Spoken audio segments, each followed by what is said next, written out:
Welcome to the Nomad Network, your first stop for complete and comprehensive Chicago Bears football coverage. Dive deep into analyses, updates, and all things Bears. Subscribe to our YouTube channel today and never miss a beat.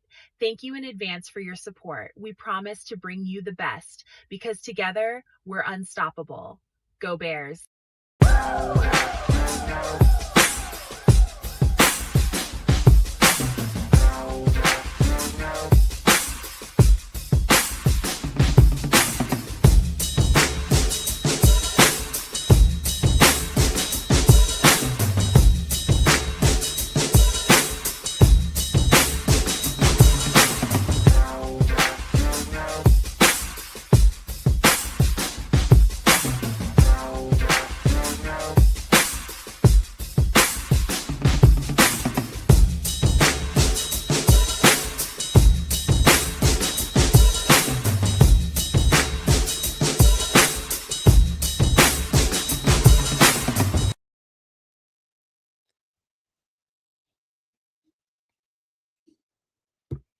Yo, Nomaniacs. Welcome to another edition of Nomad at Night. We got a real good show for you guys. I think you guys are going to like this, man, because we got a little bit of mixture of, some possibilities as far as this June 1st cut deadline happens, man.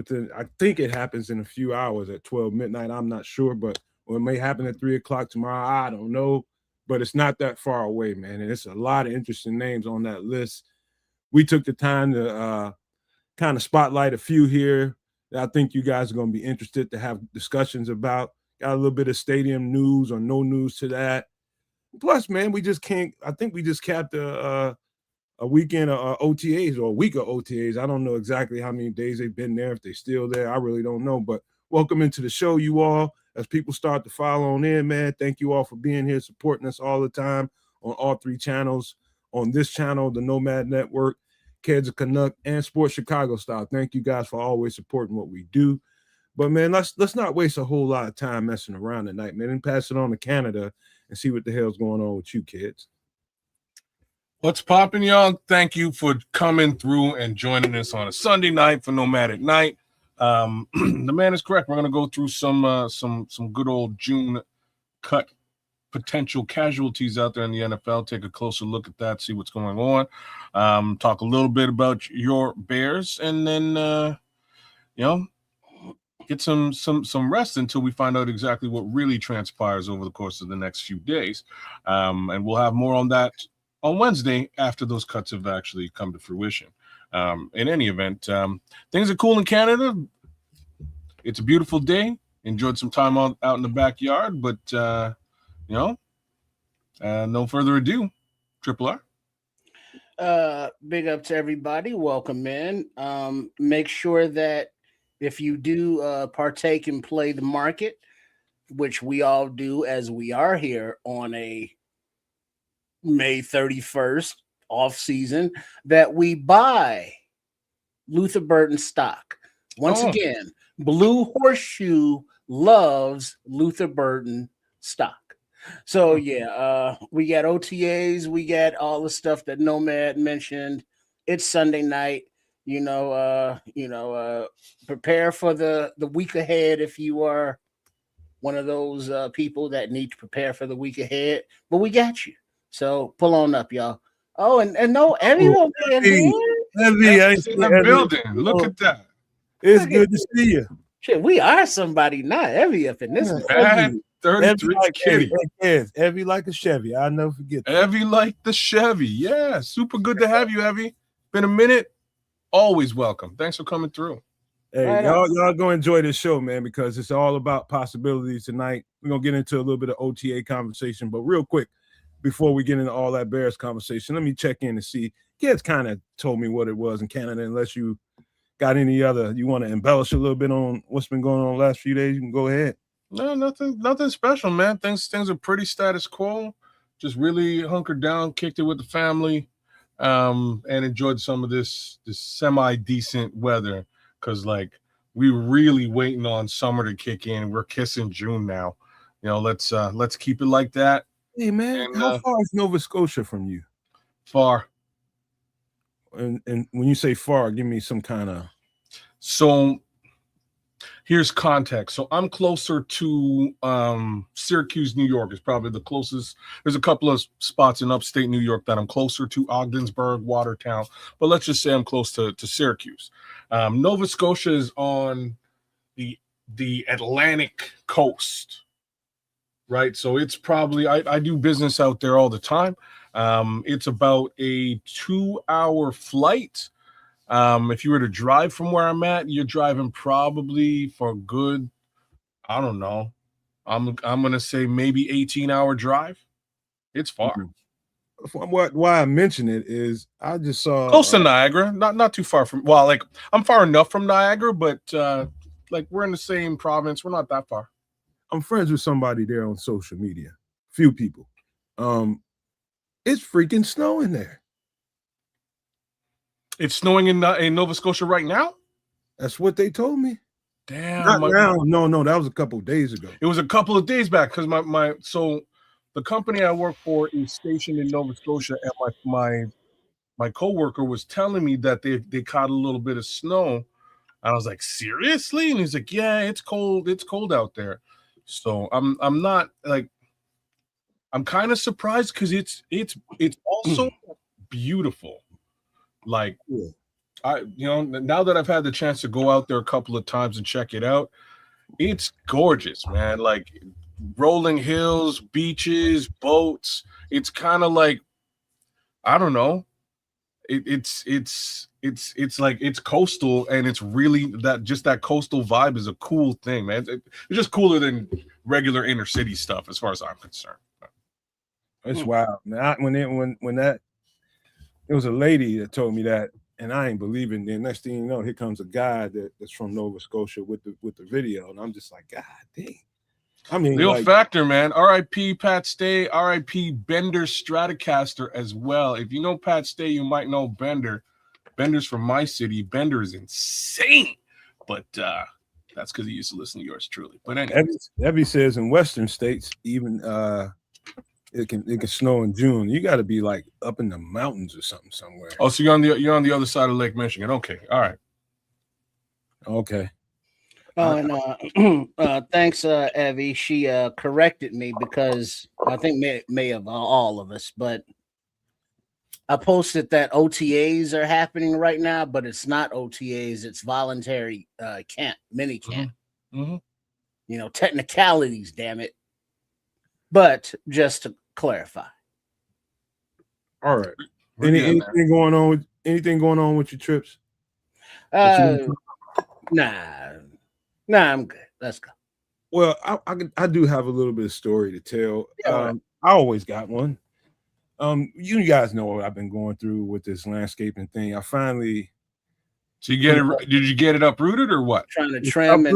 It's not out of the ground yet, but I finally broke it down and owned it. Okay. I had to go straight Paul Bunyan on this thing, man. It's taking you like 3 weeks of man labor. Yeah, man. When it's a bush on the top, kids, but when in the bottom in this soil, it's a tree, bro. It's like under the soil. You don't know how.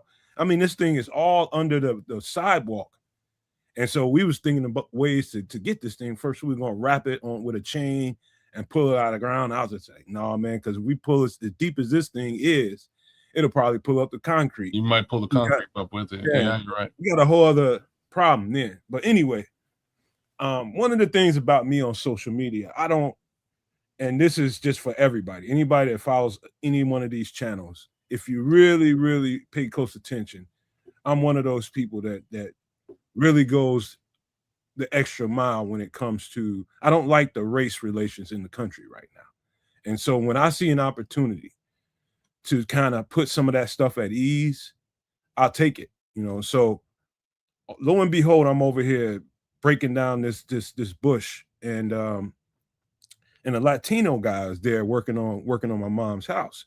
He's inside, I'm outside, but he's never said a word to me, and I haven't said a word to him, and been around each other for weeks. And he decides to come outside, and he was just like, yo, he said, man, can I help you with that? And it kind of broke the tensions. And as we started to talk, he let me know that he was a little hesitant to come and ask me if he can offer me some help because of how the race relations have been in the country. Kids, because you're not here, you probably wouldn't know how piping hot it is in the country. With people, Well, I have a general understanding and idea, but again, I don't see this when I walk outside my door. So it's like that particular dynamic doesn't exist here. But continue. hey, come on back next time, Evie, please. I would love for you to hang around a little longer. This is a good story. Anyway, just to finish the story a little bit, we ended up talking, and by way of my conversation with him, I let him know that I did not like the tensions that we're having, especially with black and brown people, but with all people. White, I don't give a damn what color you are.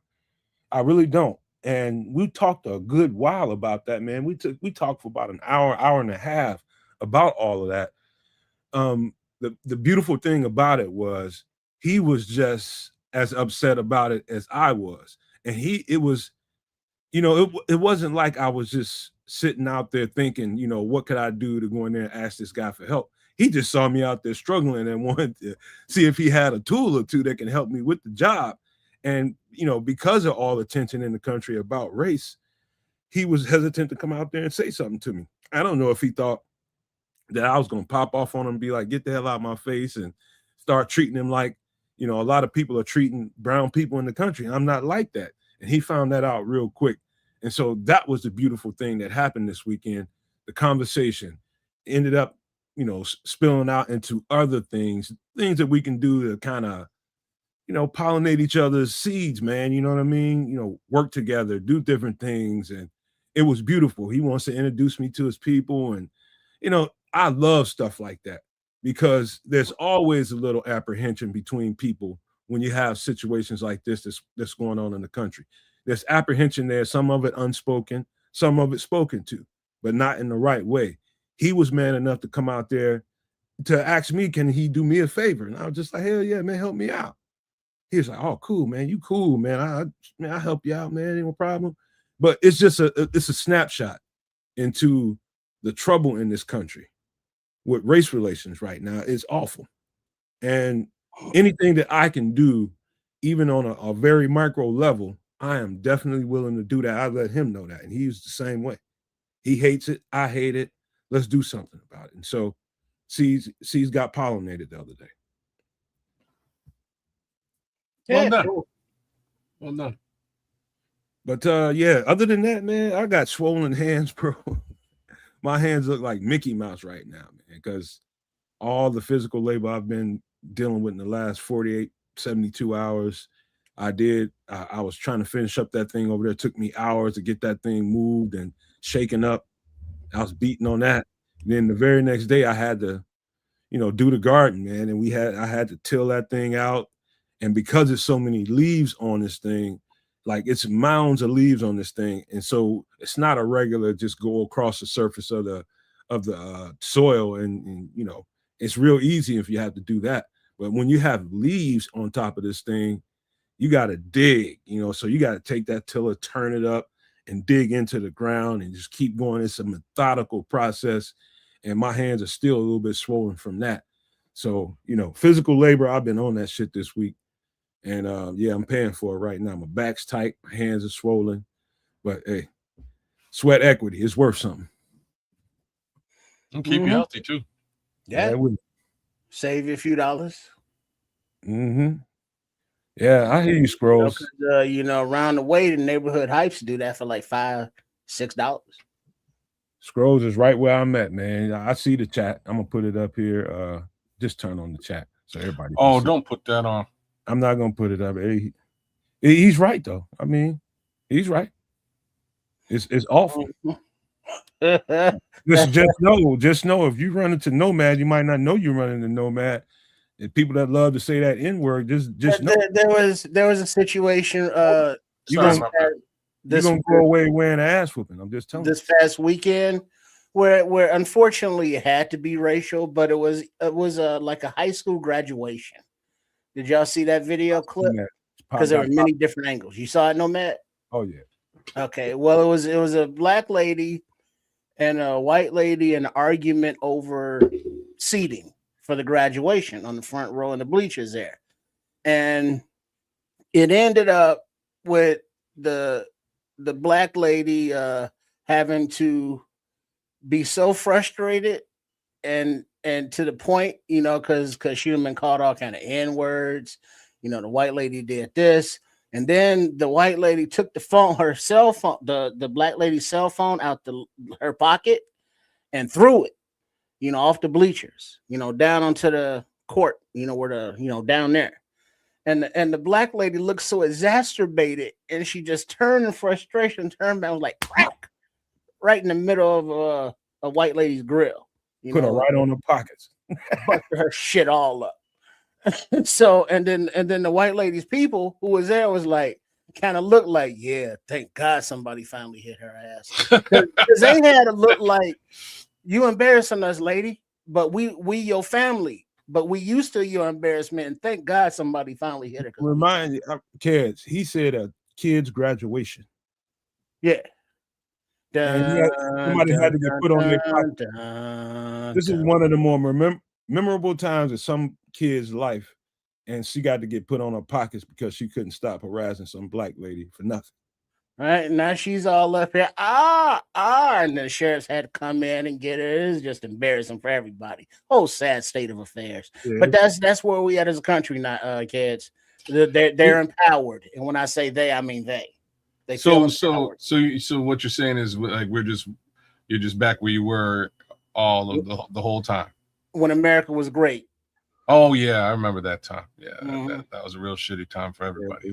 It's ridiculous, man. I don't want to spend too much time talking about. Well, but the sad part is, it's like, yeah,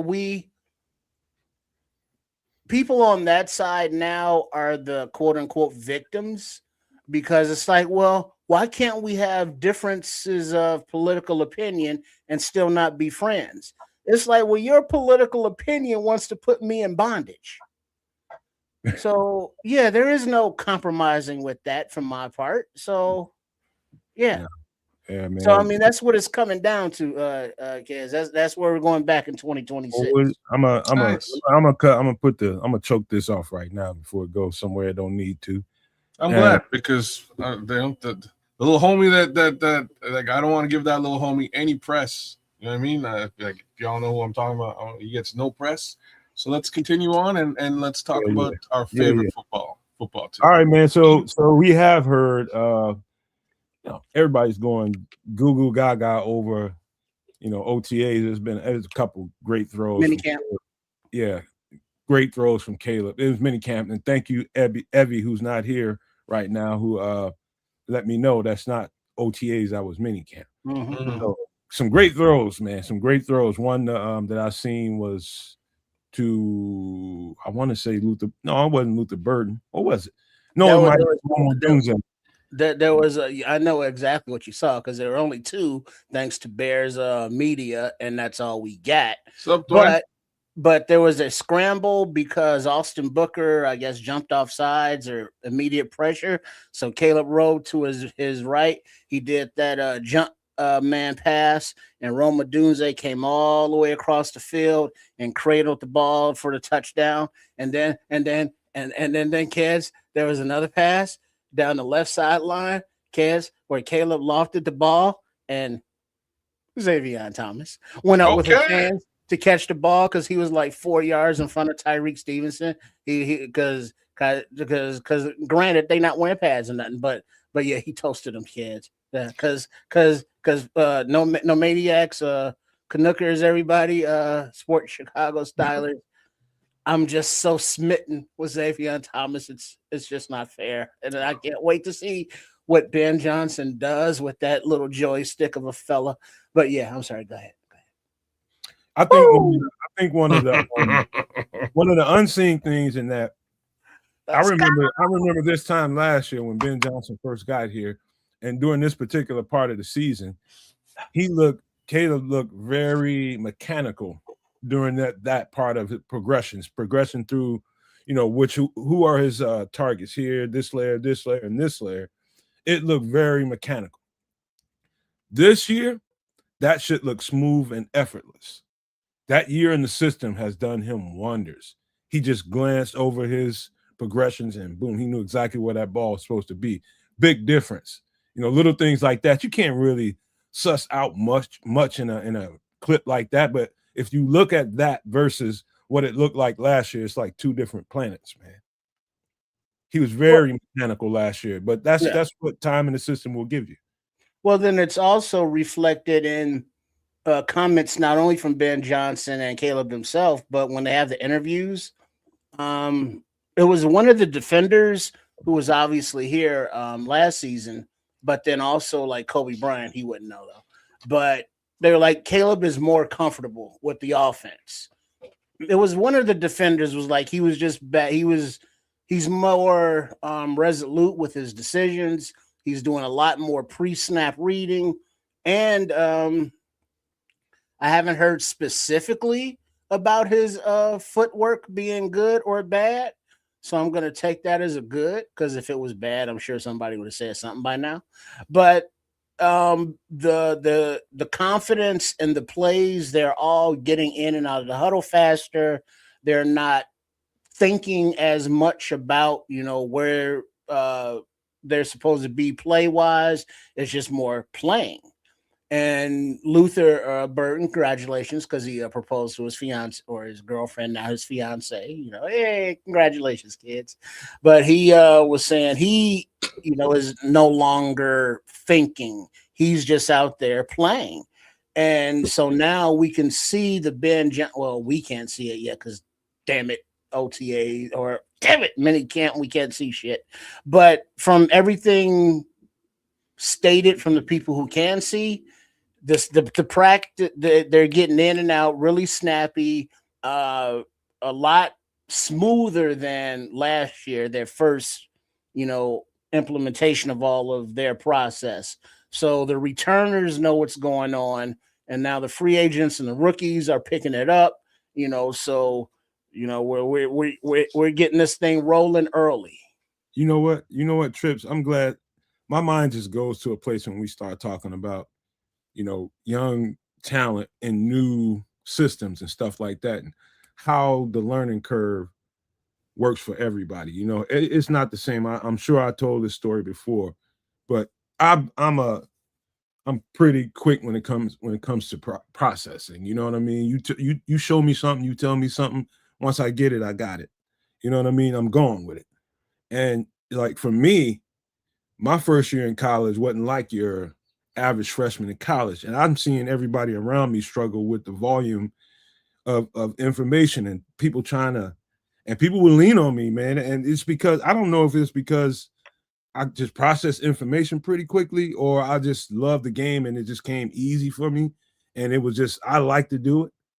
But it's not the same for everybody. So like as long as it took for Luther to really grasp what the offense was putting down and what Ben Johnson was putting down, I understand why it might take somebody that long to really, really get a handle on it.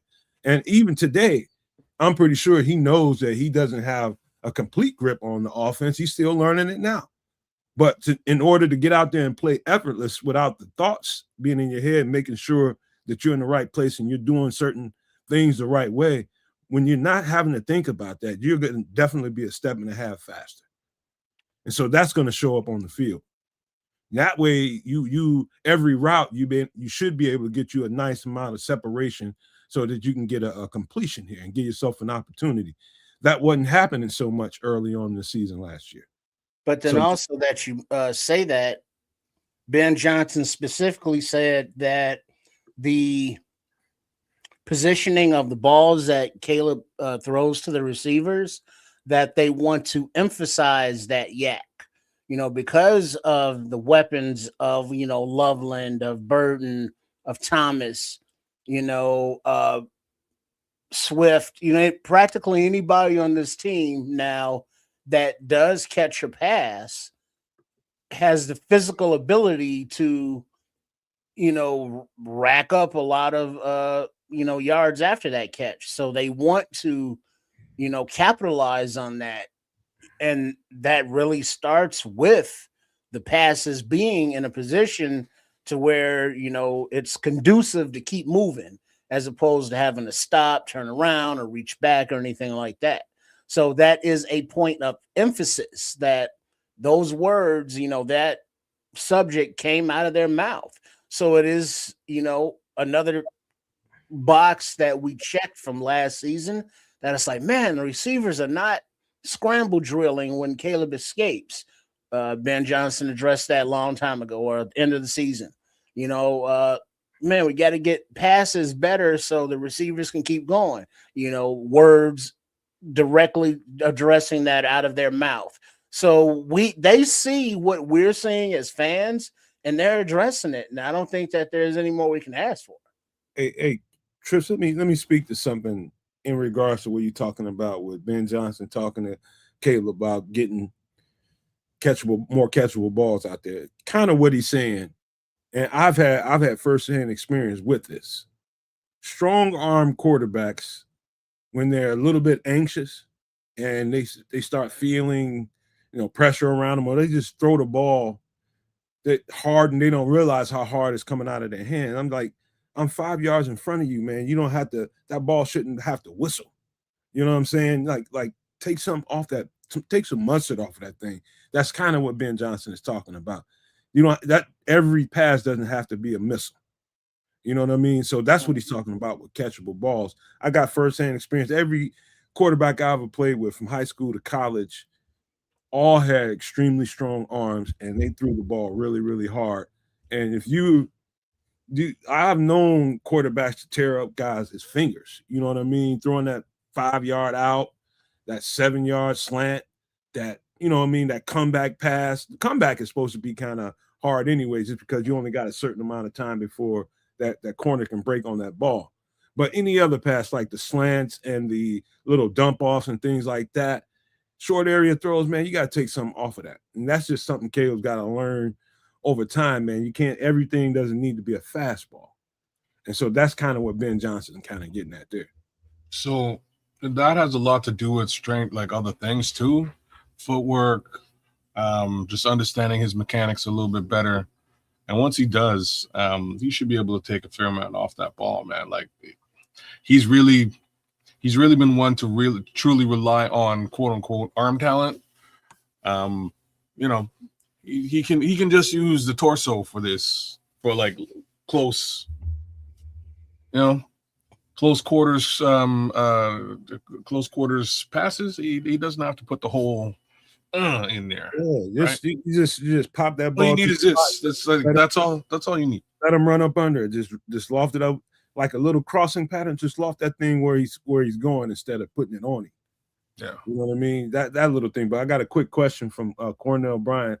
He says, "Hey, Nomad, who will win that third running back spot? Does Rojo have a role on this team after training camp?" You know what? We're gonna talk about that a little bit because right now we're about to pull up some of the guys that we have in the June 1st cut. Some of these guys that might be out there. I don't know that we have our third running back yet. That's a good question. Well, we just don't know yet. I'm thinking. Remember, I think it was Stutesville that was beating the table, or one of the scouts beating the table for Coleman Bennett from down there in Georgia, the UDFA. So he's in camp, he's battling. And then, I looked and I saw Salvion Ahmed, he's battling. And so Rojo is he's feeling heat, put it like that. Yeah. The competition. So what we're going to talk about today is some of the opportunities that might be out there. What we know, I'm going to preface this conversation with what we know. We know Ryan Poles and Ben Johnson want to keep this team young. And there's a space for veteran players as well. I don't want to make it seem like, just because a player's a little bit older, he won't have a place on this roster. All these guys could have potential opportunities here, but I know they want to keep the core unit young on this team. So some of these guys we're going to talk about fit right in that category. We also know that Ryan Poles likes guys that are looking for that new contract. And so obviously some of these guys, but you'll see with their ages, some of these teams may not want to offer them that new contract, and this year could be that, earn it year. And Bears like guys in those kind of situations. So there's quite a few on this list here. But let me just get started right on off the top, kids. Let me move us to the side a little bit. This is Broderick Washington, 29 years old, 6'2", 315 pounds, just off of his measurables alone. Just he's a defensive tackle. He's a nose. That can play some but that can play some three technique too. I don't want to get it twisted, but he's a nose. This guy is the perfect size. If you look at the new guys that came into this roster, they're all about this size.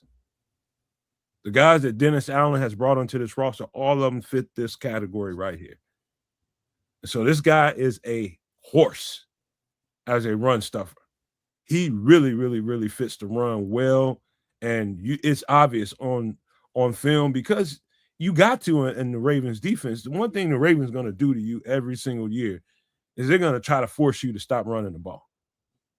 And they have always had ferocious D tackles. From as far as I can remember back, he's just running the line with him. He's 29 years old, and man, he can play some football. They got so many talented guys on that defensive front and in that linebacker and secondary core. Guys like Broderick Washington get lost. But he's one of the unsung heroes on why that run defense is so stout and stellar. He might be a cut casualty come tomorrow sometime, and we'll see. But this is an example of when we talk about why the Bears didn't do this, they didn't get enough vet. It's because they're setting the table because of these opportunities right here. This guy would fit perfectly. All you got to do is go do a little homework. You'll see. So you kind of nailed it, and there's not a lot more to say about this particular player. He's a really good nose, though. I'm just wondering, like, who really came in to fit the bill with respect to replacing Andrew Billings? That's the question. That they brought a UDFA in that I think fits the bill. I think his name is Jaden Loving. Yeah. You got Javon is probably going to do more of that lifting right now. Oh, you think Javon's going to be the nose for this team? I think he's going to do a lot of that lifting. That worries the hell out of me. I just got to say that out loud. At nose? Yeah. We've seen him at nose, bro. But we're going to find out. Remember, you guys, even if it doesn't happen tomorrow per se or the next day, remember, we got a couple of months here before. I don't think Broderick Washington will be on the market that long. If they want him, they're going to have to start doing due diligence like right away as soon as they find out he's released. But this guy fits perfectly. Just go to the roster and look at some of these guys' measurables on the defensive line, and you'll see that the ones that Dennis Allen has picked, they all pretty much fit the same requirement. Yeah, he's a solid nose, man. That would really help. Like if you watch his tape, he's involved in the run game, man, and it's a bit of a problem when he's on the field.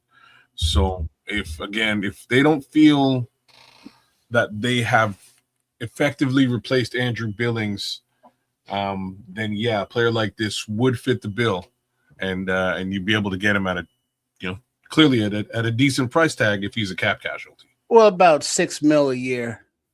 That ain't that decent. Someplace in that neighborhood. But that's all right. So so that's the price range there, huh, Trip? Yeah. Well, yeah, he just came off a 3-year, $15 million deal. And I, don't see anything of what his estimated value is right now. But it doesn't look like it's a multi-year thing going on. And just the free agency price tag going for defensive lineman right now he's right in that $5-8 million range in there somewhere. Cornelius just asked a question. He said, "Is this guy better than what we got?" He's a specific kind of guy. He's kind of like a nose. That's like if he came here, that's the role he would play. And for all the noses the guys that we have that would play nose, I have to say, yeah, he's better than what we have on the roster at that specific role. I wish I could argue with that. So Loving's a rookie, right? Yeah, he's got But he's got a lot of Broderick Washington qualities to his tape. Kind of similar. Except one of them has experience and the other one Yeah, doesn't. that's the biggest difference. And that's why you bring in young guys and see, you put them in pads and see what they look like and see if he's going to be up to snuff come, if they can't, they don't think he's somebody they can count on, then you have to turn to a Broderick Washington type guy. And so that's where we are, man. This is a wait and see kind of situation that we have going on the defensive line. There might be still some shuffling to do here. But I love his tape, man. He's one of them, again, an unsung hero on that roster, man. He's a horse up in there. So I'm just looking at this position right now, and I'll just go through the names real quick, and we can move off of Broderick Washington. But Javon Dexter, Grady Jarrett, Contavious Street, Neville Gallimore, James Lynch, Jordan Vandenberg, and Jaden Loving. That is your defensive tackle roster. That's a DT room. And I wish I could argue with you and say that Broderick Washington would not be a good addition. I think he'd actually be a super solid addition. All right. At about $6 million, it probably can get him. Yeah, I think he's looking at his tape. I think he's worth $6 million straight up. I don't think you play around with that salary. You give him that $6 million if you can, and we'll see, man. So here's the next guy. Now, this is Dorrance Armstrong. He's an edge rusher who can kick inside on reps and give you some 3 technique reps. He's an edge, but I'm telling you, he's specifically a tweener, and that's exactly what Dennis Allen likes. He's 28 years old, 6'4", 255 pounds. Here's the bad news. He went out last year at some point, and he was probably having one of his better seasons of his career. He was leading the league for a good while last year in pressures, just being around the quarterback, altering the quarterback's throwing trajectory, and just being in there and getting back there in the backfield all the time. Dorrance Armstrong was a dog when he was at Dallas. Dallas was really crazy to let him go, to be honest with you, but they did, and Washington picked him up.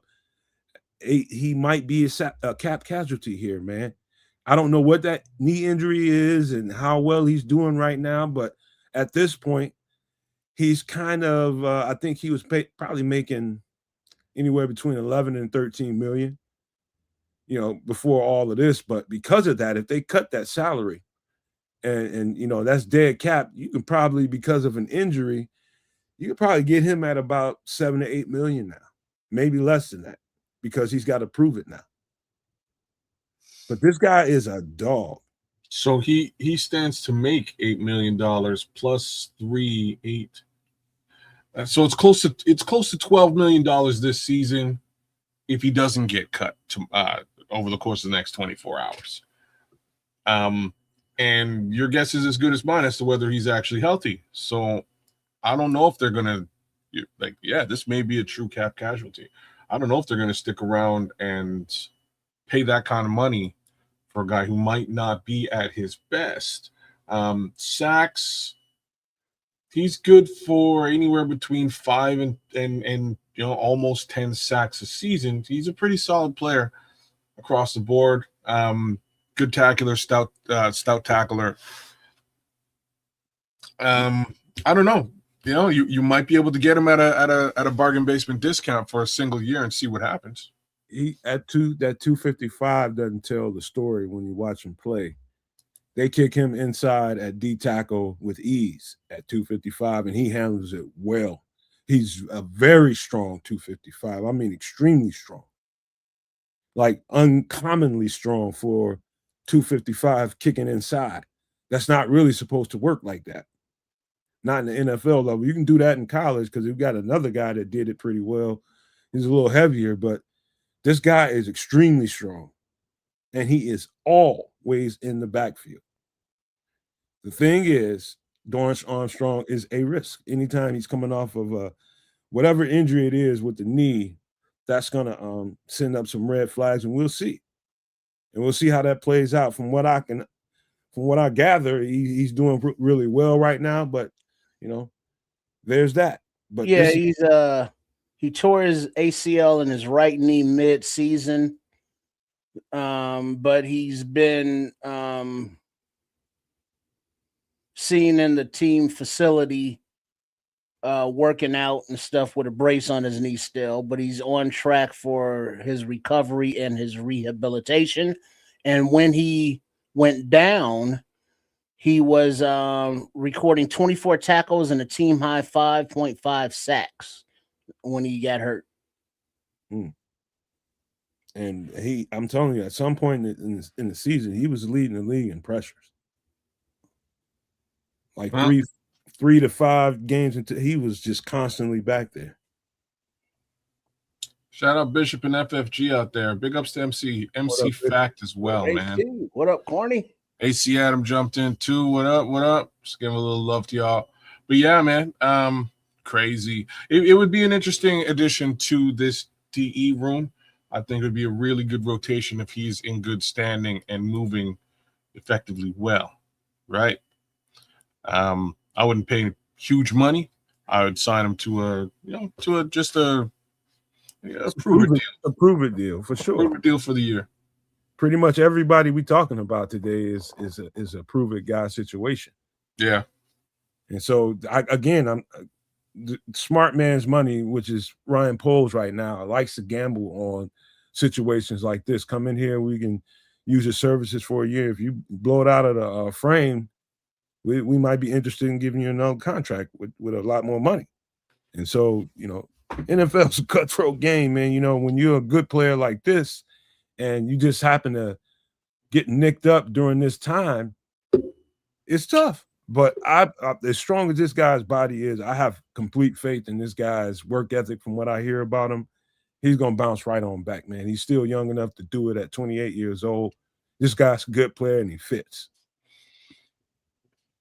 I agree. I think he'd be a compliment to what we have right now. All right. Let's get to the next guy. Who we got? Mr. Dante Steele. This is going to be, if he gets cut, this is going to be a very interesting guy for Ryan Poles and their staff to think about. Dante Steele's, you probably remember, some of these guys probably remember him coming out of West Virginia a couple years ago when we were breaking that draft down. Chris was still here. We did that draft breakdown, and I did him too. Dante Steele is 26, 6'4", 300 pounds. He was a real tweener when he was at West Virginia. They played in the 3-4 front. And, he would be depending on the opponent and who he had to face, he's a D tackle primarily. And then other games, he's all edge rusher. But he's quick and athletic enough to play either role. And he's strong enough to hold up on the interior. Very, very explosive. Very explosive. And he's a tweener now, even though I think most of the stuff that I've seen on tape at Arizona, he's probably playing mostly, I'd say 70-30 D tackle, D end in Arizona right now. But he's an interesting guy because that's what does Dennis Allen like? Versatility. Guys that can kick in, and he's a natural 300. He doesn't have to, he's not one of them guys that need to eat extra sandwiches at night and cookies and stuff and milk to get to 300. No, he's a natural 300 pounder. But quick enough, explosive enough to play edge. He hasn't had a bad career so far in Arizona. You just don't know about him because he's in Arizona. Really good player, man. I liked him coming out of West Virginia. And I think at 26 years old, looking for a new contract, I think he fits what we do very well. Because it looks like Arizona would save $3.7 million. It's not a lot of savings though, and that's what I'm taking a bit of a deeper dive, just sort of looking at who's over there. So Arizona did scoop up Andrew Billings, and you're supposed to be looking at tape. Tripp's supposed to be looking at all that, but go ahead. Oh, I did a little bit of both. I already looked at the tape for this guy, so I figured I'd get a look at like why would they be letting him go? He's still super young. That's what happens when they turn over. They kind of blowing the situation up. They're kind of blowing the situation up. And, anytime you have that go on, man. Any and everybody on that team is a. They might not keep James Conner. Well, that would be a mistake. Well, they drafted Love, Yeah, and then they signed Algiers. yeah. So it's not. Oh, shit. They're changing some things, man. They're gonna trim. They might let some young talent like Dante Steels get out of there. Josh Sweat is rumored to want to, requested a trade. Oh, considering that, stay tuned. Come on, man. Okay. You seen when it gets blown up somewhere, and they just talent starts flying out of the woodworks. They want to change because now who is Dante Stills hypothetically, replacing or an upgrade over that he's taking a roster spot from here? Dante Steels. The interesting thing about what you just asked, Trip, is if something happens during camp and he's not signed, let's just say they brought in somebody like Kentavious Street and he's not really looking like, top billing like they was expecting him to be, I can see them releasing him and then picking a guy like him up. But here's the question. A lot of the June 1st cuts are more premium talents than current free agents that are still on the street. So it's like, will he last until camp? You know what I mean? And as soon as he hits the street, he may have a contract by Wednesday for another team. Yeah, that's typically not how it works for a lot of guys like this. Only because they want to see what the market is saying. They're gonna make some calls and see who's in, if they can. If people aren't needy, they're not gonna jump. There's some needy teams that might jump out here. But that begs the question, though, if Stills becomes available or anybody else, but namely Stills right now, who on the D line is he? An upgrade over that. It's like, oh yeah, we got to get rid of that guy and bring in Stills just on the strength. The one guy that sticks out to me, and I don't know if he's an upgrade over him, is Kentavious Street.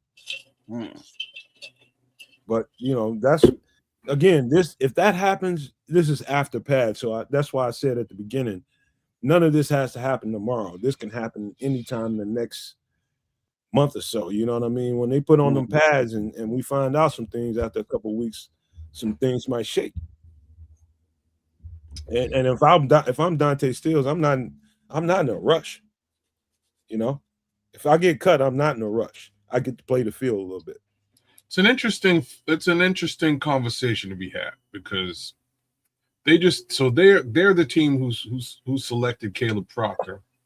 They've got Walter Nolan in front of Caleb Proctor, and then Darius Robinson in front of Dante Stills. They also brought over Jonah Williams. So they've got a really, looks like they play a 3-4. They've got a pretty decent setup already with or without this particular player. This player gets pressure too. He's more of a run stuffer, but he gets pressure. He's explosive as hell, man. You know what I mean? So it wouldn't, if he falls out, he's not that old. I think it might just be true cap casualty situation where you're in a contract year and But it's not only that, Kezo. Didn't they just change defensive coordinators?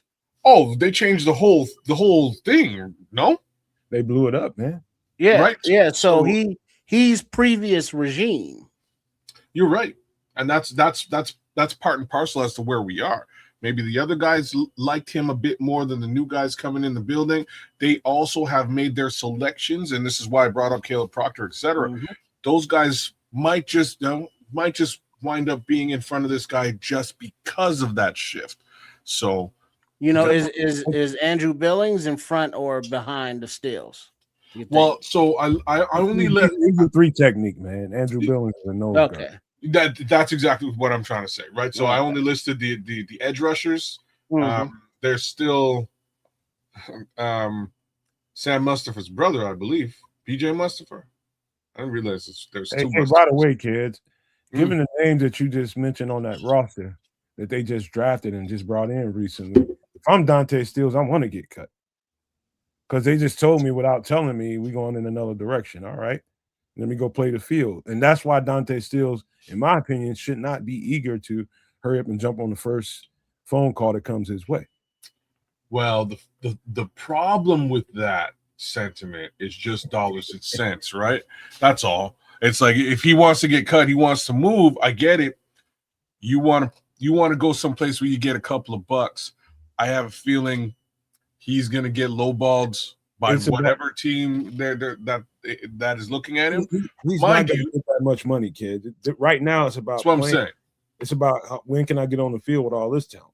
If that is your attitude, then that's actually what we want.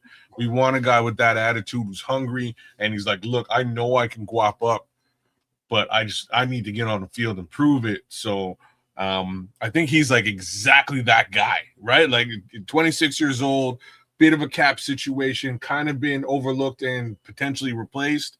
He just wants to get on the field to show that he's worth them dollars, man. That's what he wants to get on the field and do. And but now that's the question. He's not coming off of an injury, so it's not necessarily a prove it year. And at his age, it's like, yeah, I could sign a 1-year deal, or it's like I at least want 3. You know what I mean? So so the thing about this player is that he was injured in year 1. And that's where this kind of comes from, right? So year 1 injury, had to sort of deal with that situation, eventually got on the field, became productive, and then was sort of systematically replaced over the course of the next 2 years. So now he's in basically contract year with a year removed, and what do? You replace this player sort of twice over, if not 3 times. Do you sign him, or is he somebody you can afford to let go at this present juncture? And considering it, just like you brought it, just like you said, if it's a new regime in the building, they don't necessarily have to care to keep you. Hey man, all I know is this, man.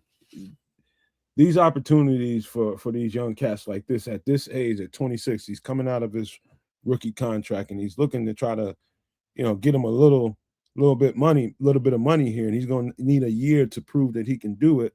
He's stayed pretty healthy for the most part. I've only known about one little injury here or there, but the guy's got all the skill set that fits in what we want to do here.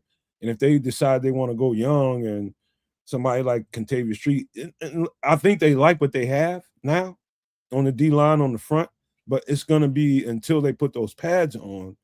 If a guy like him is still around, they're going to want to bring him in for an evaluation, check him out, and see if they want to sign him. So I'm just telling you, he fits perfectly. 3 technique, really quick off the ball, can shoot gaps, has gotten really, really good with his hands. He was always a dominant athlete, but now he's gotten really, really skilled now. And so he's a good player, man. I had to put it out there. We're talking about guys. Y'all keep coming on in here and bringing the comments, but we're talking about some of these lesser known names. We're going to talk about some more known guys here in a second here, but we're talking about a few unknown names that may be out there for cap casualties, man. Maybe it'll add to our roster and up the talent here, man. So he's just one of them. Dante Stills out of Arizona, 26 years old, 6'4", 300 pounds, man. Y'all should go check that tape out. All right, here's the next guy. I'm sure most people know who he is. Kez was in the studio quizzing me about this. Kez, if you want to ask me that question again, go right ahead. This is Trey Benson, by the way, 23 years old, 6 foot, 220 pounds. So the question I ask you is actually completely moot now, because we just went through the reason why. So the question was, why the hell would they want to get off of off the Trey Benson train in like 2 years? He was just drafted the other day. He's only 23 years old. Not to mention, he really hasn't gotten a lot of run because Connor was in front of him, and Connor's been holding it down. They also gave Bam Knight a lot of run last year too. I'm just saying, like, Trey Benson really hasn't had the opportunity to shine on an NFL field very frequently or much at all. Well, that's now. That's why I'm gonna go ahead. Go ahead. Sorry, I'm not. Let me just round it out, and you can take it away. To round it out, Triple R actually just sort of hit the nail on the head, and I hadn't gone over to the Arizona depth chart to really look and see. And now that I have, Jeremiah Love is in front of him, Tyler Algier is in front of him, James Conner is in front of him. He might not get on the field at all. So that's why. Anyways, take it away, Nomad. The reason why I would know partially the answer to this is because, during fantasy football, I had to go when you got options and you got to move some pieces around at running back. I'm forced to go look. I go look at some tape. When I'm starting to think about who to go pick up as a free agent in fantasy football. Anyway, love Trey Benson coming out of Florida State. Dope. One of the best running backs. Chris absolutely loved this guy. I like him too, bro. Loved this guy. Everybody loved this guy. Yeah, man. But for whatever reason, it has not worked in Arizona. Now, here's a tricky part about it, and this was kind of disappointing for me. And James Conner got banged up, and Trey Benson was number 2 in line. Bam Knight was kind of after him. When Conner got messed up, I just knew Trey Benson was going to take this role. But for whatever reason, he did not grab the bull by the horns, and he had every opportunity to do it. Had to been like 2-3 games in a row he was getting the bulk of the carries and just did not grab the bull by the horns. Now, I don't know, because I did not do deep research on it, whether I thought it was him not following the running tracks, whether the blocking was right, the offensive line. I don't know what was going on, but I know this. It just didn't look good on tape. He didn't look like the Trey Benson at Florida State whatsoever. And so I'm sure the people that are doing the evaluations inside the Cardinals building are looking at some of the stuff that I was looking at. Like when he had those opportunities to get the bulk of the carries, he didn't grab the bull by the horns. So for that reason, he may be out here in the wind and an opportunity that who was that asked me that question? Who was that? That was Cornell Bryant. He asked me, he said, "Hey, Nomad, who wins the third running back spot?" I don't know. And I think, again, it's going to take when the pads go on. It's going to take when the pads go on, Cornell. And when the pads go on, if they don't see that number 3 running back, this is why this conversation about Trey Benson might be worth having.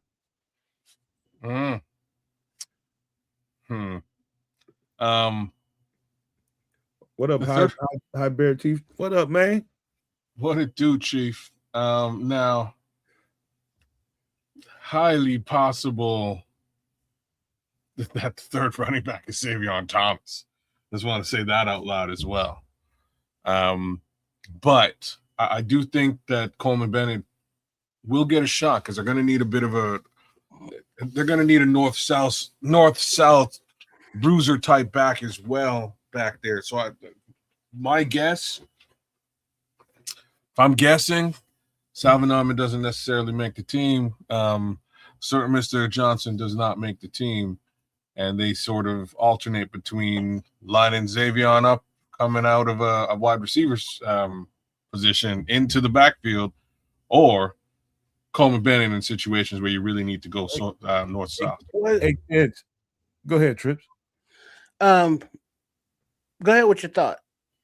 No, all I was going to say is me being a Florida State fan and really knowing what Trey Benson's skill set is, and knowing how good this offensive line especially is when it's right, when they figure out that I think Trey Benson would eat here in whatever capacity just because of the offensive line.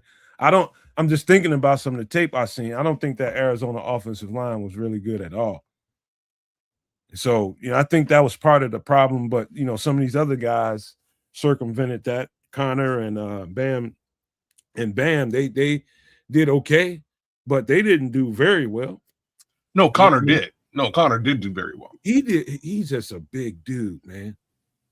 I'm just saying, Connor's the exception to that rule.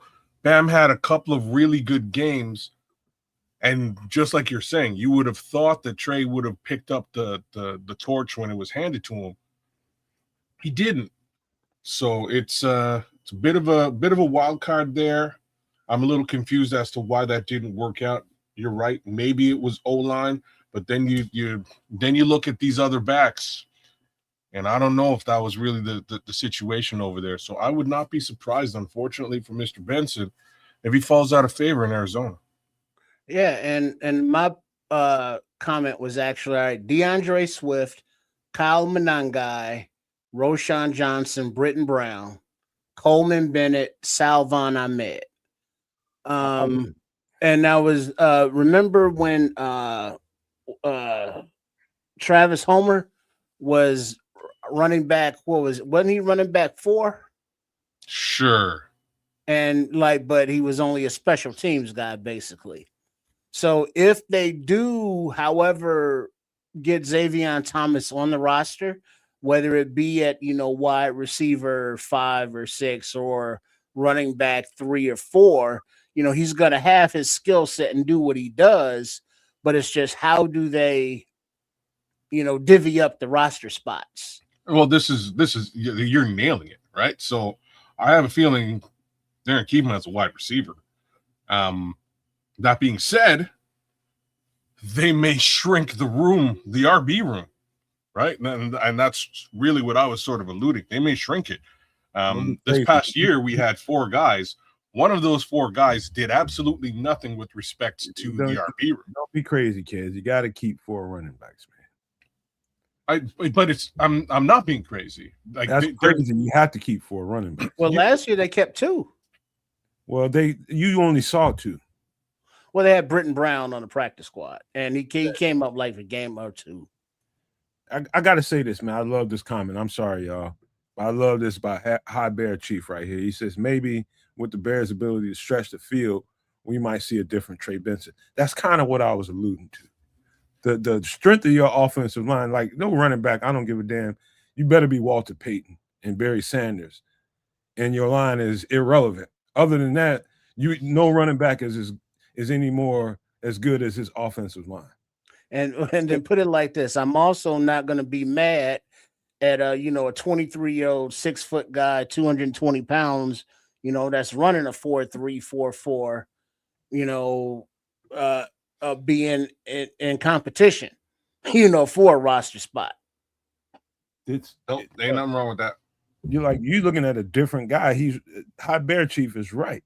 That's kind of where I'm going, man. Like this offensive line, you get different production out of a guy like this. He's a big physical running back, and that can tote the ball on 1st down, 3rd down, 4th down, and you're getting him for nothing. And he needs an opportunity to show that I need to be in a better supportive situation, because his talent is, you can't argue with it. He just needs space to show it. And a line that can do that for him is in Chicago. So choose wisely, my boy. So I'm gonna say something else that's a little crazy. But you think they hold on to James Conner? Who? Arizona. No, James Conner wants to be a starter somewhere. It's all about cachet. James Conner has earned starters cachet. He's looking for an opportunity to start somewhere. Well, he was a starter in Arizona. He's now 31 years old in the running back world. That's pretty old in the running back world. Because the starter in Arizona is going to be Love and then backed up Andor Algiers. This is what I'm saying. So there might be another cap casualty there with respect to Conner in the running back room as well. There's a role for him somewhere. He'll get an opportunity to start, but it don't look like I know it ain't in Arizona. He knows it too. That's what I'm saying. I don't think it is in Arizona. I think he will also be a cap casualty. I know we're focusing on Trey Benson, but now I'm staring at this Arizona roster. And Conner could fall out too. I don't think 31 is ancient in running back years. Like, it's not a spring, you know what I mean? You're not a spring chicken, bro. You know what I'm saying? Like, he's getting up there. Hey, kids, I'll give you the perfect example. Mm-hmm. And this just happened recently, and it took a couple years for it to manifest itself. You, me, and Trips and everybody else in the world knows that David Montgomery is a starting running back. And I knew it was just going to be a matter of time before David Montgomery was going to feel a little bit like, man, come on, man. Jahmyr Gibbs just getting all the carries, and I got to be. And he went to a spot. He finally said, you know what, enough of this. And he let the management know, man, put me somewhere I can play, man. I want to get on the field, man. I'm a starting running back. And now he's going to be the starting running back in Houston. So that's in comparison to your James Conner conversation. I'm not sure if he's going to be the starter. Who? Monty? Darling? Oh, he's going to be the starter. Who else?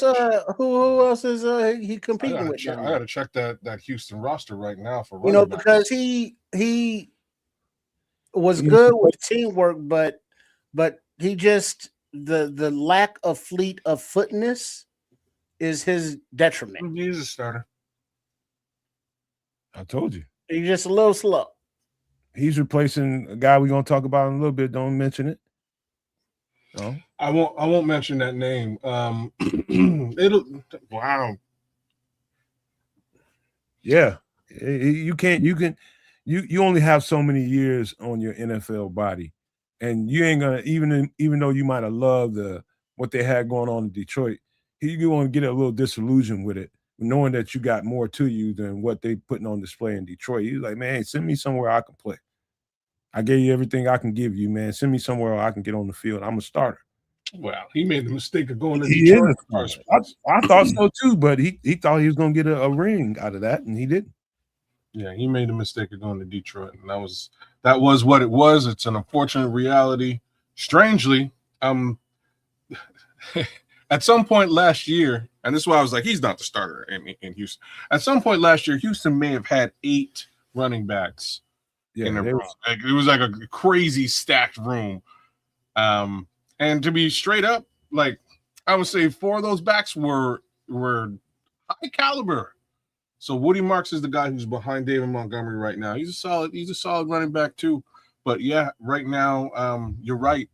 I think that David Montgomery might start over there, which means potentially, let's see what the age on David Montgomery is. He's probably he's 20. He's 29. He's got trip. He's got 2 years. You got 2 years on. Man, all right, let's not like this conversation about Trey Benson, man, because Trey Benson, to me, I know he's a high quality football player, just mired in a bad situation in Arizona, in my opinion. And I just believe that you put him in front of a really solid offensive line like we have in Chicago, your perspective on Trey Benson changes immediately. Well, there's one other part of this, and it's Ben Johnson.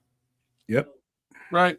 I can really see Ben Johnson utilizing a player like this in high caliber, man. He can scheme up and come up with some kind of different thing to do with the Trey Benson. So by all means, let him fall out of favor in Arizona. I think it would be to Ben Johnson's benefit for sure. No doubt. But let's talk about it. Since we're talking about running backs, we should talk about another one that I know you're familiar with, kids. Yeah, you might as well. This is 28-year-old Ty Johnson out of Buffalo, 5'10", 210 pounds. Let me tell you, first thing about Ty Johnson that I have to point out, it's like 210 pounds does not tell you how strong this guy runs a football. He runs more like a 230, 35-pound running back. He's a really, really, really strong running back that it stays true. And this is what's going to really attract a guy like Ben Johnson and what they want to do. They are really specific about, and I remember the conversations with Eric Bieniemy and Ben Johnson talking about he wants to coach these guys to stay on the running track. And when I say the running track, that simply means how it's blocked up. That's the lane we want you to run through. How it's set up, we want you to stay true to it the best you can. Now, if somebody shoots a gap and gets around your ankles and you have to, do an ad lib on the play, that's another thing. But so long as the blocking is presenting itself, this is the lane you're supposed to run through. You get a cut and you get upfield. Ty Johnson is the epitome of that. That's what's going to make this particular guy, if he gets cut, attractive to Ben Johnson. He's a power runner. He's a track runner. What I mean by track, again, you staying true to your lane, the running lane. And he's a great receiver out of the backfield. Ferocious pass protector, all that in one. So he's everything in a running back. You can pass protect. He's a 4.2 guy. I'm just gonna say he's a lot faster than anybody would give him credit for. 4.2-ish, 4.3 and change-ish. Really depends on who's clicking the clicker. You know what I mean? Like who's taking the time. But he's a lot, and you can see it when he puts his foot down. You can see that speed. Good luck catching him. But he likes to go just straight up north-south. He'll run you down. He'll run you over. So it's, again, interesting back. I am going to give the negative side of this particular player as well, though. He kind of quickly fell out of favor in Buffalo, man. Probably fumbling.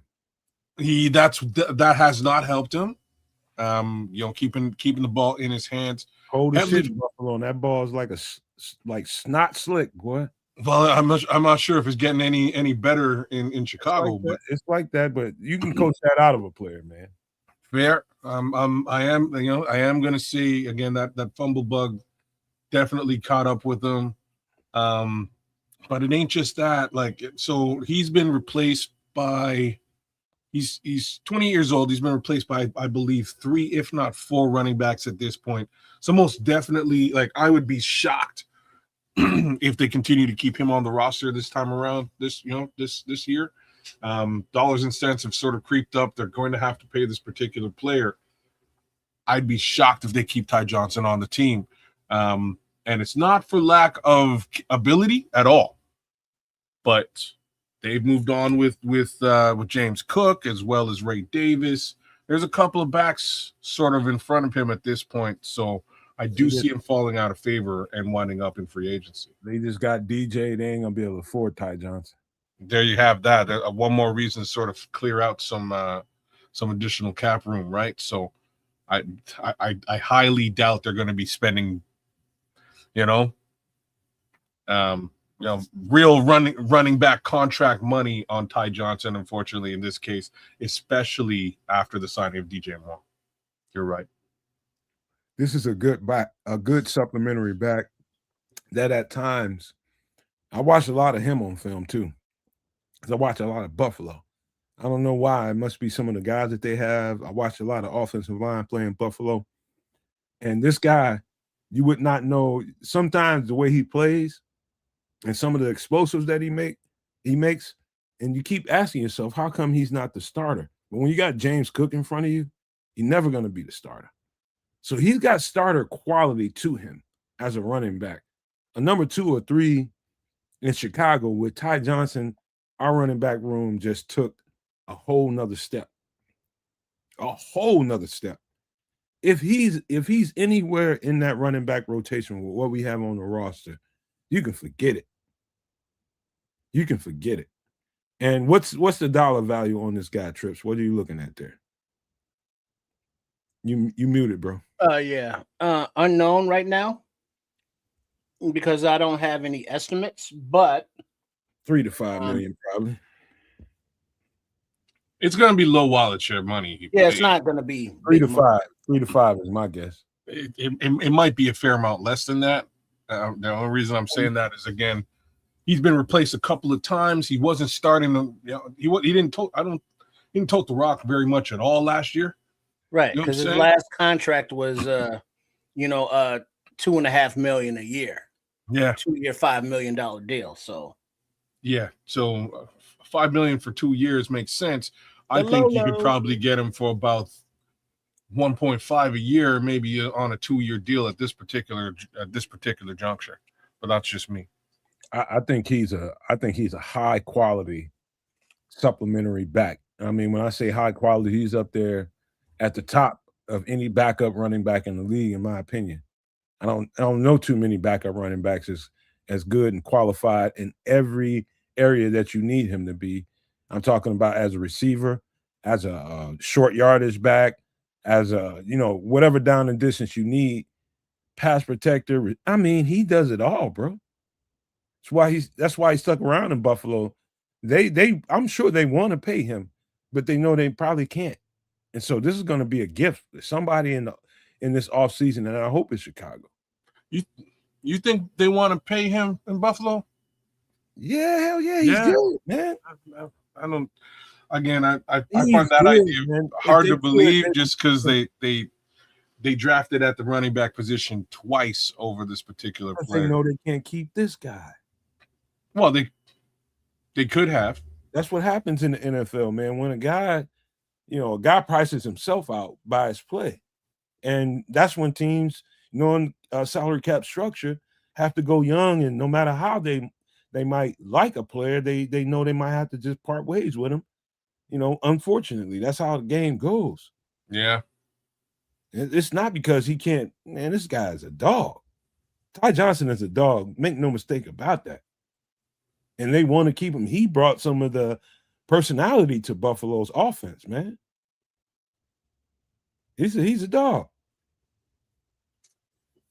But that's Ty Johnson out of Buffalo, possibly soon to be a cap casualty. 28 years old, 5'10", 210 pounds. I think would be a super good fit here in Chicago.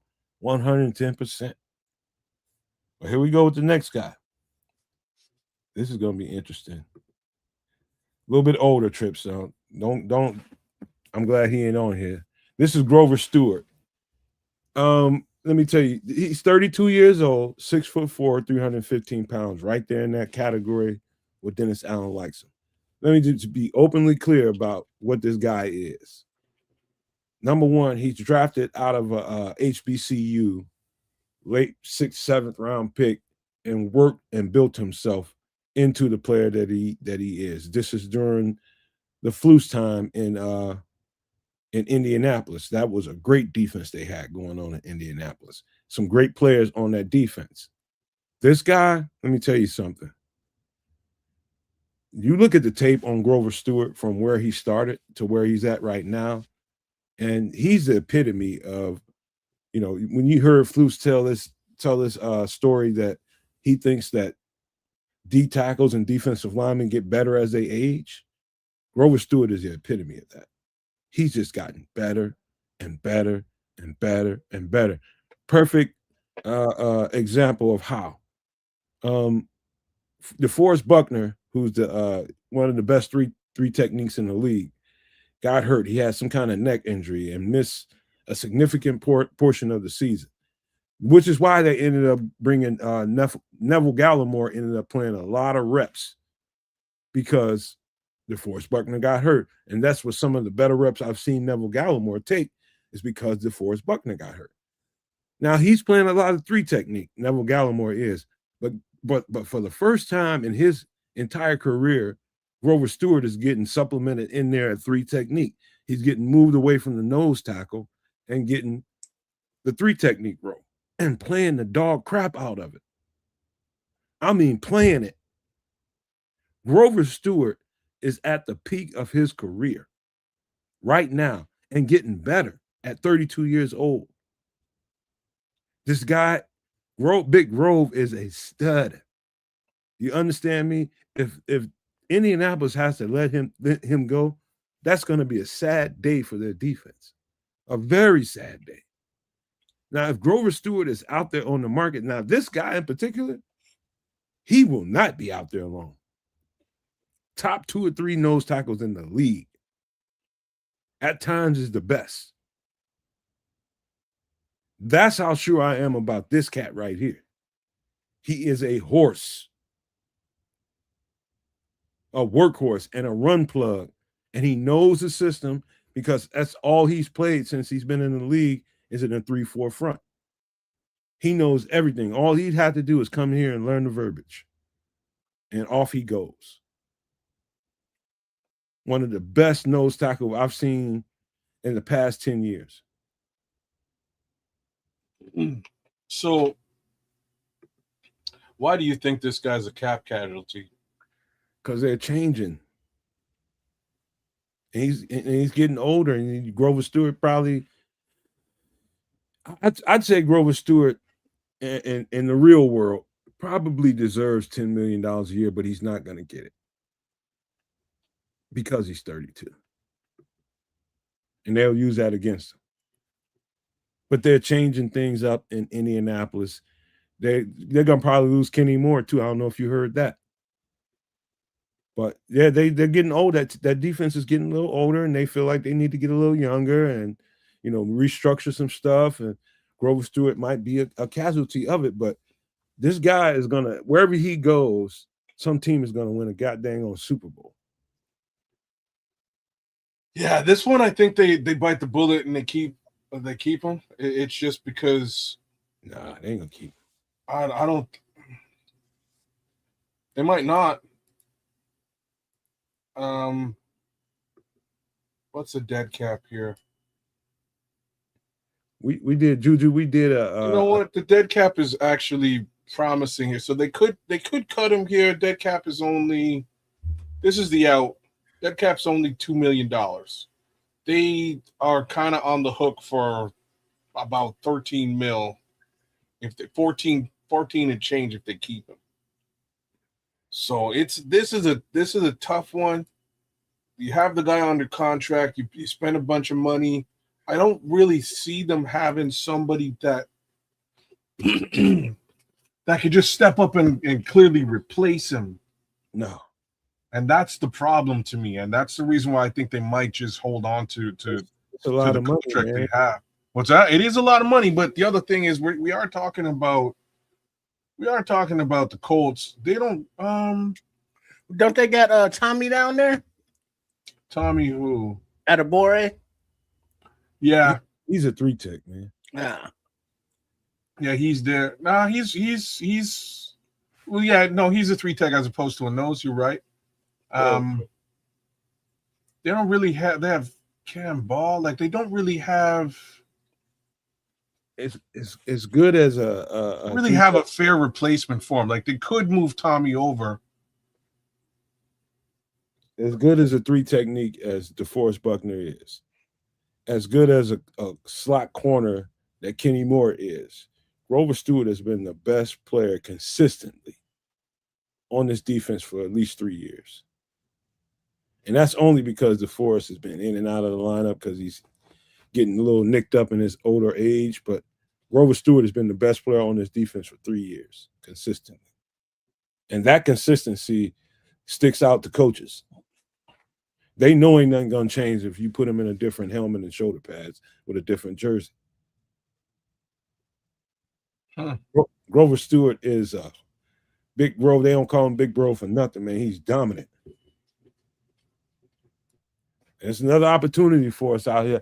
I've been loving this player for at least since we got Flus over here. I really started paying attention to him, and that's been some years ago. But I watch him every single offseason. I want to see what Grover's been up to. Man, it would be an interesting dynamic having him and Neville together here on this line. Actually, it'd be very interesting. What do you think Neville is? Do you know how much Neville weighs? He's probably like about 300. Okay, so that's not particularly nose tackle weight. No. So Neville Gallimore, they probably want him more as a 3 technique. So when I'm talking about nose guard specifically, Grover Stewart is head and shoulders above anything we have on the roster right now. I would agree. Easily. He's just Big Grover's a dog. I mean, a dog. He made himself into this guy. He's self-made. And so at 32 years old, I know that might look a little like, oh man, we need with an old player like that. Dog, some of these guys just, hey, get better with time. All right. So the price tag on him is, what do we say, kids? 10-ish. 10-ish. I think he deserves 10, but I think he deserves 10. There's no ifs, ands, or buts about it. But if we can get him at that's my problem with it, right? Like 10 for a 32-year-old man odds are he's gonna want. He's not trying to come. This ain't prove it capacity. You know what I mean? Like he's well established. He wants 10, and he probably gonna want a couple of years. I don't even know if the Bears have that kind of, you know what I mean? That kind of cap space to even have a conversation with a Grover Stewart. He ends up on the Chiefs and ends up on the damn Packers or something, and we mad about it. Damn, that would make me mad. Man, I'm telling you, this is a hoss right here, boy. Yeah. Grover Stewart, 32 years old, 6'4", 315 pounds, possibly a cap casualty, man, but we will see. Man, I love this football player right here. All right. This is a little more interesting. Another D tackle. Yes. Who remembers this cat? Mozzie Smith out of Michigan. First with the Dallas Cowboys, ended up getting traded, ended up with the Jets, and he's definitely not long for this roster. Why would you say he's not long for the Jets roster?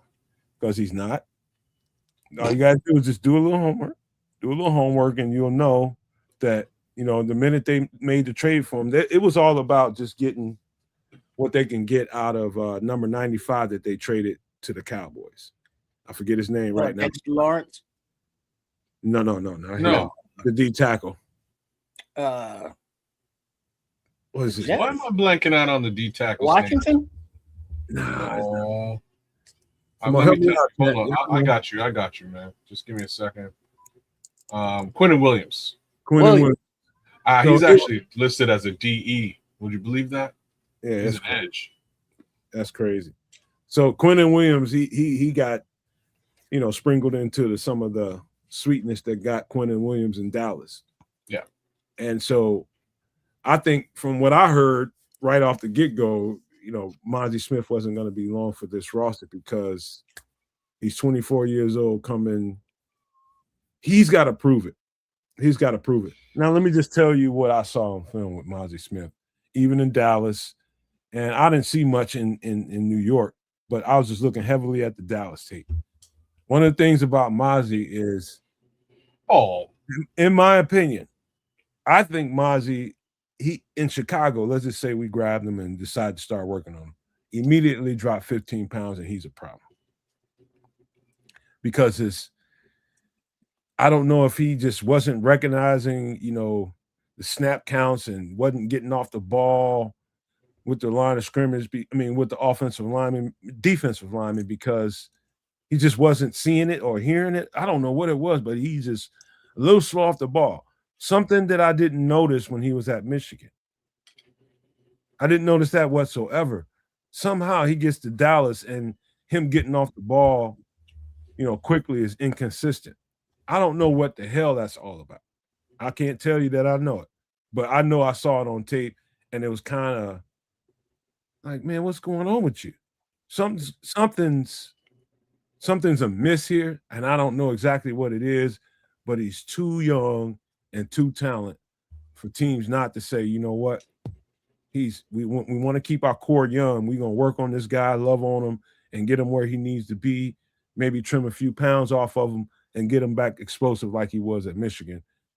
That's my opinion about what I think he should do. I think he should drop 15 pounds, get about 315, 320, and I think he's going to be fire. Well, I like this kid a lot coming out. I don't know if y'all remember, he didn't do a whole lot on like combine week. He didn't do a lot, but he hit the bench. And when he hit the bench, he left everybody's. I don't remember how many presses he did, but it was like it was like a crazy number. This kid is super strong, great run defender. The question is, again, get off and getting upfield and getting pressure. You're not going to get a lot of that out of Mozzie Smith, unfortunately, unless, as Nomad is saying, maybe he drops that 37 pounds. You know what I mean? If he drops that 37, we might see a more svelte and a quicker version of Mozzie Smith. But at present time, what you're getting is one of the better run defenders in the NFL, and I'm kind of surprised he doesn't get used. Now, I'm also looking at this particular God, the New York Jets are a brutal team to look at. They've got along their defensive front, kid. That's all. Their defensive front is really interesting, even though they traded off a bunch of talent last season.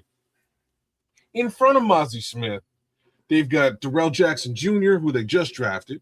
They've got Tavondre Sweat, who's a monster. Who else do they got? Harrison Phillips. Like they've got things that they could potentially do. And if you're looking at this depth chart, Mozzie's right at the very back. So I don't know. Potential for him falling out with this squad does exist. I think he would actually bring, like, from a fit perspective, I think he actually fits here. It's not going to get you again. It's not going to get deep in the backfield. But if you're worried about stuff in the run, and you lost Andrew Billings, and you don't really have, a player dedicated to that capacity, you might be able to get this young 24-year-old at a pretty. He would still be on his rookie deal, right? You can get a relatively low wallet share for sure. Do it all just made a statement. He says he doesn't look like a fit for Dennis Allen's defense. He likes the smaller, quicker D tackles from 290 to 320 max. He doesn't fit. That's exactly. Can't argue with that. Take that 15 pounds off of him. He's a monster. Yeah, drop that. Again, he would be a viable nose just run stuffing capability, but I do have to agree with Do It All. He's not really a Dennis Allen fit. As it sits right now, that's the first thing they would. I think that's the first thing Dennis Allen would want to do is look at his tape in college and be like, "Heck, how can we get you back to this kind of explosive?" He was heavy in college, but for whatever reason, the NFL and the consistency and the strength of these pro players have slowed him down tremendously. And I think to combat that, your average and your wise defensive coordinator would say, we're going to get you more explosive. We're going to get 15 pounds off of you. We're going to get 15 pounds off of you and see what this looks like for you. You're going to feel better. So, JCN, Dallas moved off of this player more specifically because they got Kenny Clark. Kenny Clark took his job. Right? They upgraded at the position and wound up moving him off when they got the edge rusher from the Jets. So I'm not really sure if this was a situation where Dallas fell out with the player, or if it's just that they upgraded, gave his job away, and really didn't need the player anymore. Hey, kid, you remember how excited people was over Mozzie Smith a couple of years ago when he was coming out of Michigan? Brother, he was mocked to the Bears quite frequently, actually. And this is why I tell people all the time, I don't care how good they are in college. The NFL is another kind of game, and you gotta make your way, and you're playing around all world everything. And now you gotta pave your way through this here. So it's all development. I would not give up on Mozzie Smith. He's a high-end young talent, and I mean super duper high-end young talent that needs a little time to round the edges off a little bit. And that's just exactly where Mozzie Smith is, in my opinion. It wasn't horrible. The things I saw on tape wasn't the best. The worst thing I can say about Mozzie Smith right now is it's been inconsistent. The flashes are there. It's just inconsistent. All he needs to be around is some good players, some good sound coaches that's going to support him. Well, this is another instance where, Nomad has his sayings or words of wisdom or advice, or, his Nomad nuggets, if you will. Just right there off top of the dome, kids. Just came up with that right there. Nice. But Nomad, he's always mentioned that even though we are looking at draft prospects now, that scouting report stays, in the hard drive for when these prospects are now free agents or, going to be tradable. Now we're talking about Mozzie Smith, somebody that, we looked at mocks a few seasons back, possibly being, available as a June 1st cut. And it's like, remember that guy? And it's like, yeah, because, we forecasted him here. We looked at him because he was, from Michigan. whatever reason. But now is the opportunity to go back and be like, oh yeah, we looked at this guy. This is what the prognosis was then, and this is what he's done thus far. But this is that circle moment, where things come full circle, where it's like, hey, this is a guy that we looked at as a prospect, and now he's back. Look at how it works, man. Stuff runs full circle that way. I mean, you're right, man. It's they're great in college, and this college, man. When they get in this league, you got to prove it. Well, it does take defensive linemen some time, man, because you got to put some tools in your bag, man. It takes you 2-3 years to do it. And the question is whether he has done that at this point or not. And I can't say that he has, or he probably wouldn't be bouncing around, around the league. There were concerns about this player, and that's part and parcel as to why the Bears did not draft him. They actually skipped him twice in that draft. And the concerns was, again, not a heck of a lot of get off. He's really just Hey, kids, King just got here. You want to fill him in right quick while we talking about Mozzie? Sure. We're talking about Mozzie Smith because we just went through a bunch of potential cap casualties over the course of the next week that may fall off of certain rosters and might potentially find their way over to the Chicago Bears. Ron Renarski, you being an asshole, but a good one. But it's true, though. He does have big biceps, and he can bench the hell out of a press. Like, he can bench press with the best of them. I don't know, how that helps him with get off and getting deep into the backfield. You know what I mean? Like, I don't know, but he can sure bench press. Hey, man, it's only a matter of time before this guy's a monster in the league. It's just taking him a little bit more time, and it's humility that's happening with Mozzie Smith right now. It's humility, and I hope he's taking it and using it as fuel. And I would like to see the benefits of that as an inspired big. He's a bear. I mean, literally, he's a bear and stronger than everybody else around him. He's just got to put some tools in the bag, polish them up, and know exactly when and how to use them. And it takes time to do that in the NFL. These are all world football players, the best football players in the world. And you ain't just going to come in the league and just muscle everybody around like you did in college. It's not going to work like that. You got to have a skill set here. And JCN and King Booker, he very similar scope as to Javon Dexter with the problems that plague this guy. Difference between him and Dexter is Dexter dropped the weight, and it still hasn't found that second burst, that quick first step. Mind you, the reason why I'm slightly interested in this conversation is I know that the Bears could potentially get this player for next to nothing.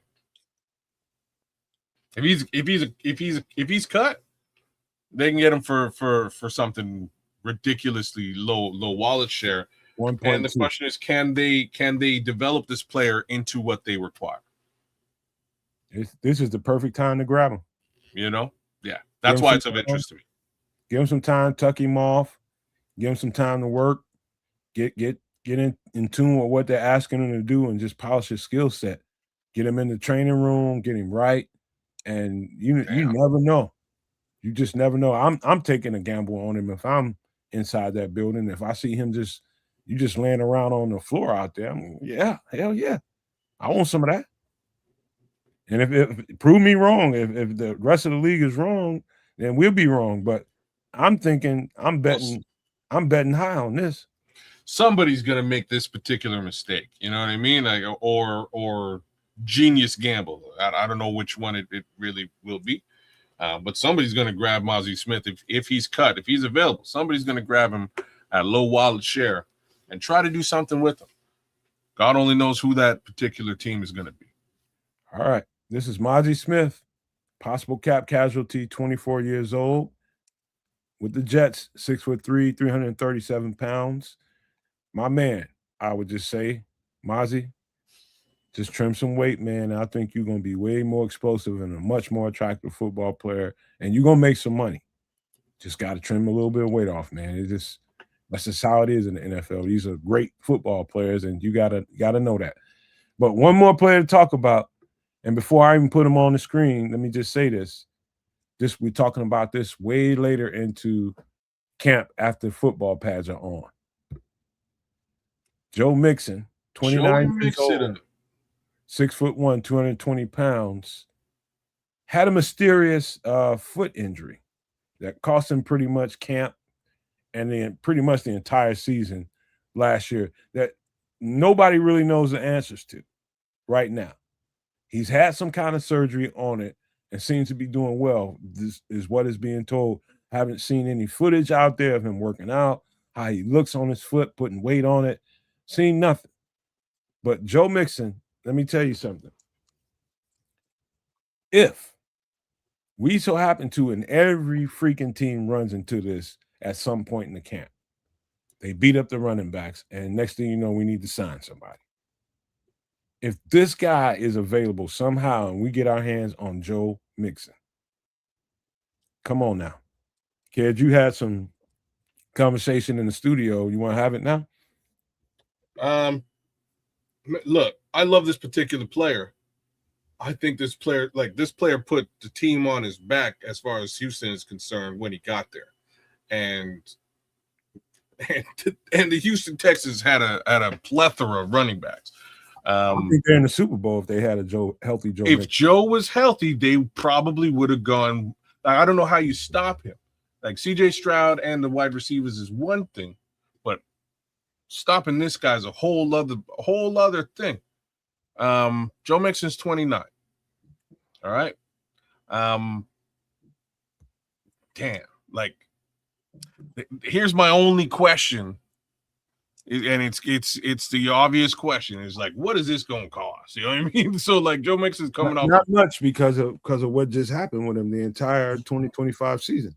You might be bang on. This may be Joe Mixon prove it year, right? You get a contract, you do what you got to do. If you can get on the field and be effective, you earn yourself another contract.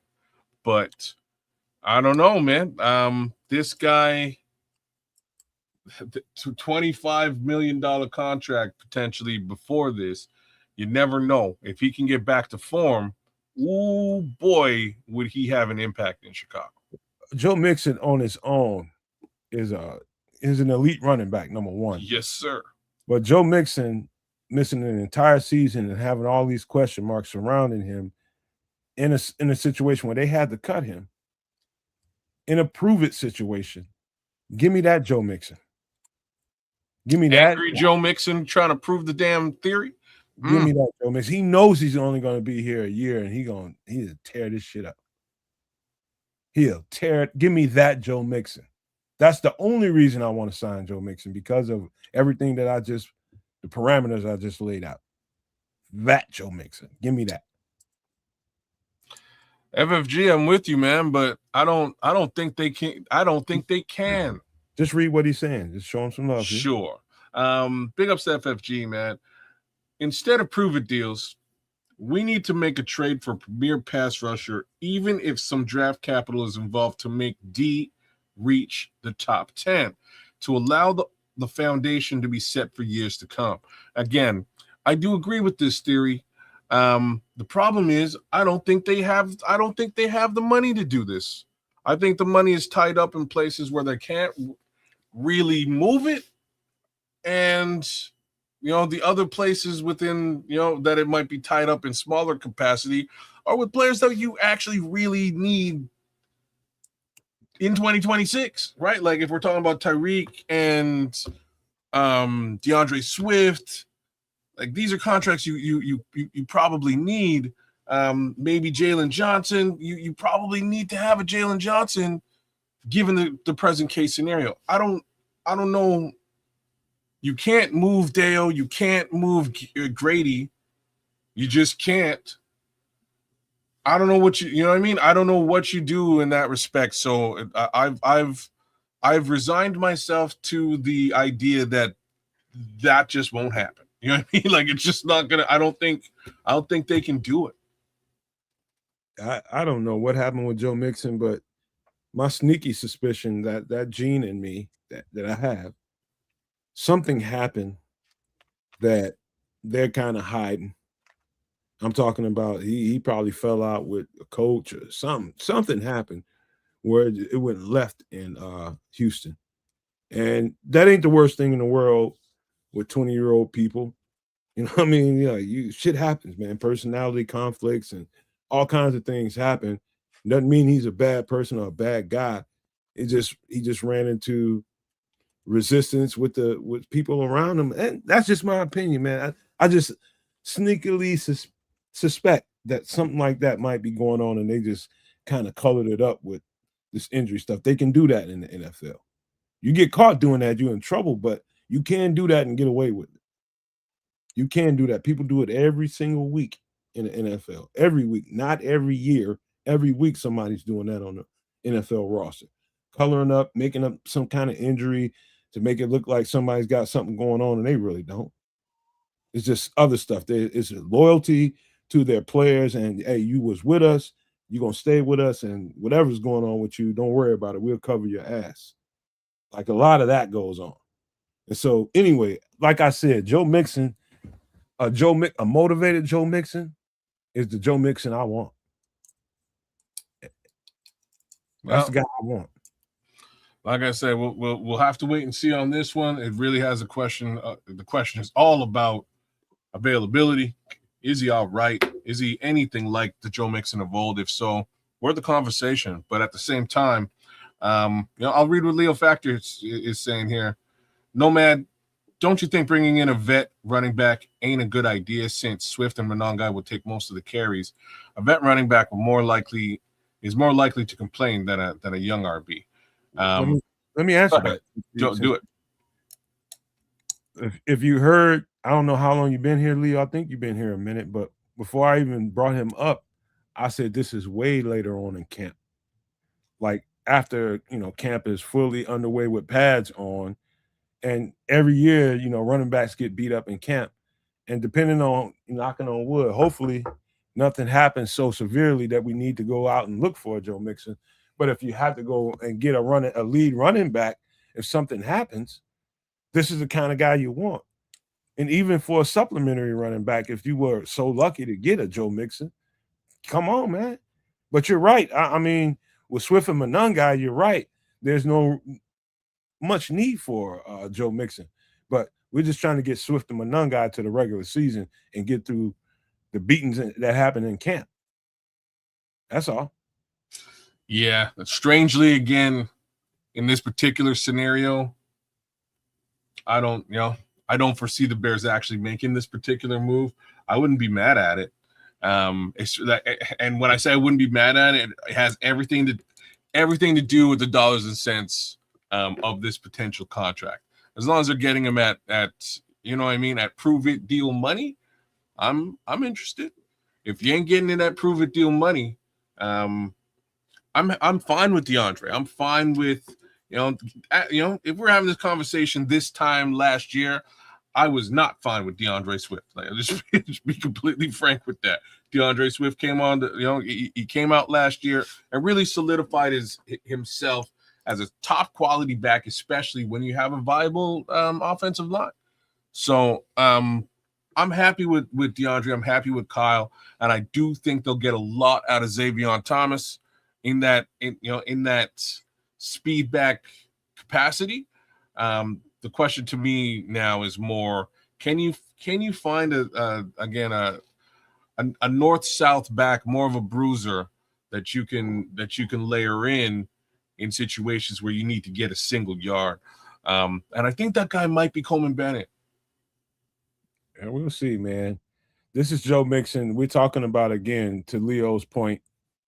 We're talking about somewhere after the pads come on, and hopefully we got 2 or 3 healthy running backs, 4 in particular, coming out of camp, and we don't need a Joe Mixon.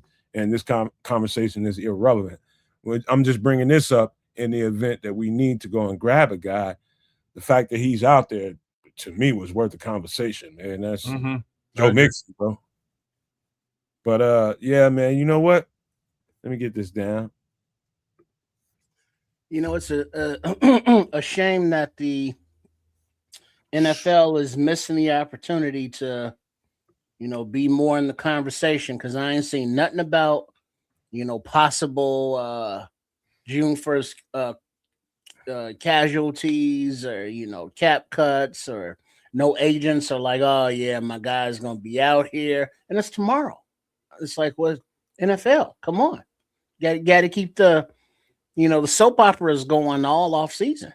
Yeah, you don't want to do that though, because some of these cuts are going to be, know what I mean? Some of these cuts are going to be a little bit surprising and shocking, and you don't really want to put that homie on blast a week before or a couple of days before. You let it happen, and then you get into the news cycle about it. You know what I mean? Oh, like unexpected cut, and you know what I mean? Like we'll see what next week looks like. I bet you next week will be. But pretty even wild. expected cuts, I mean, those still happen, don't they? Yes, they do. I'm just saying, I wouldn't want to rub that shit in. Like we Roshan Johnson is an expected cut. Let's just put it that way. I don't want to rub it in, man.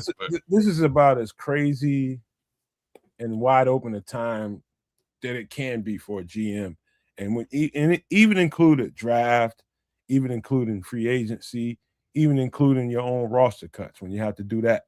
I'm talking about at the very, end of the season, things like that. This right here has to be the most wild west part of being a GM, because you have to be a little bit vulnerable in the fact that you might have to, unfortunately, let go of somebody on your team that you really think highly of. You got to be that, and you got to be wide ass open at the same time, because you don't know what other teams are going to have to do. So to me, it's a dangerously wild part of being a general manager and having a coaching staff, having all those options open and having guys targeted for what you might be interested in, which is why we talked about so many different players tonight and so many different options. Even the guys that weren't so well known, these are some of the opportunities the Bears will have. And it starts tomorrow, but it doesn't end tomorrow. It carries on through camp. So I was saving this little nugget for the end of the show, or like towards the end, and I saw Don Burr was here, so all the more reason for me to just slide this in there.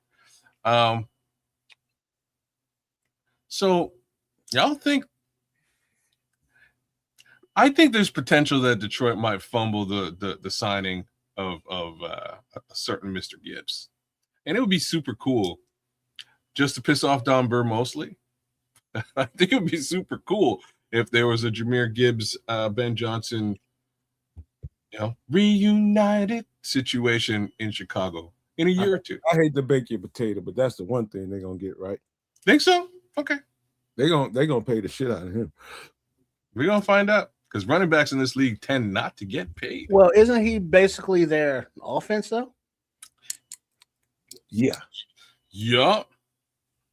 Well, yeah. So if they let Monty walk, they re-sign Captain Jack.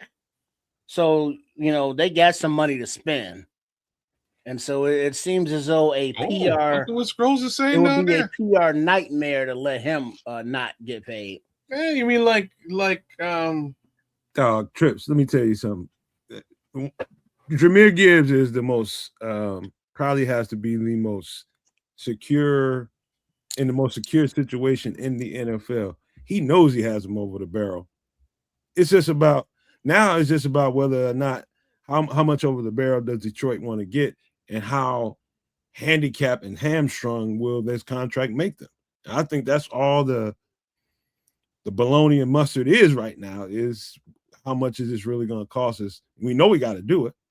We don't have an offense unless he's there.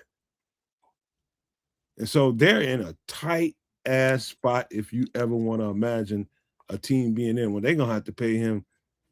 They bring the Brinks truck to his house. Well, they gotta give him more than Saquon. Yeah, they will for sure. Yeah, they will.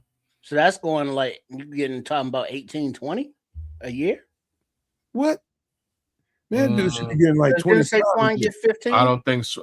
Saquon might have got 15. I don't think he did though. I think it's a little bit lower than that. Yeah, Saquon money ain't shit compared to what Jahmyr about to get. Yeah, I think Jameer will get more. Well, that's pushing close to 20 then. He gonna get 20 plus. Oh, damn.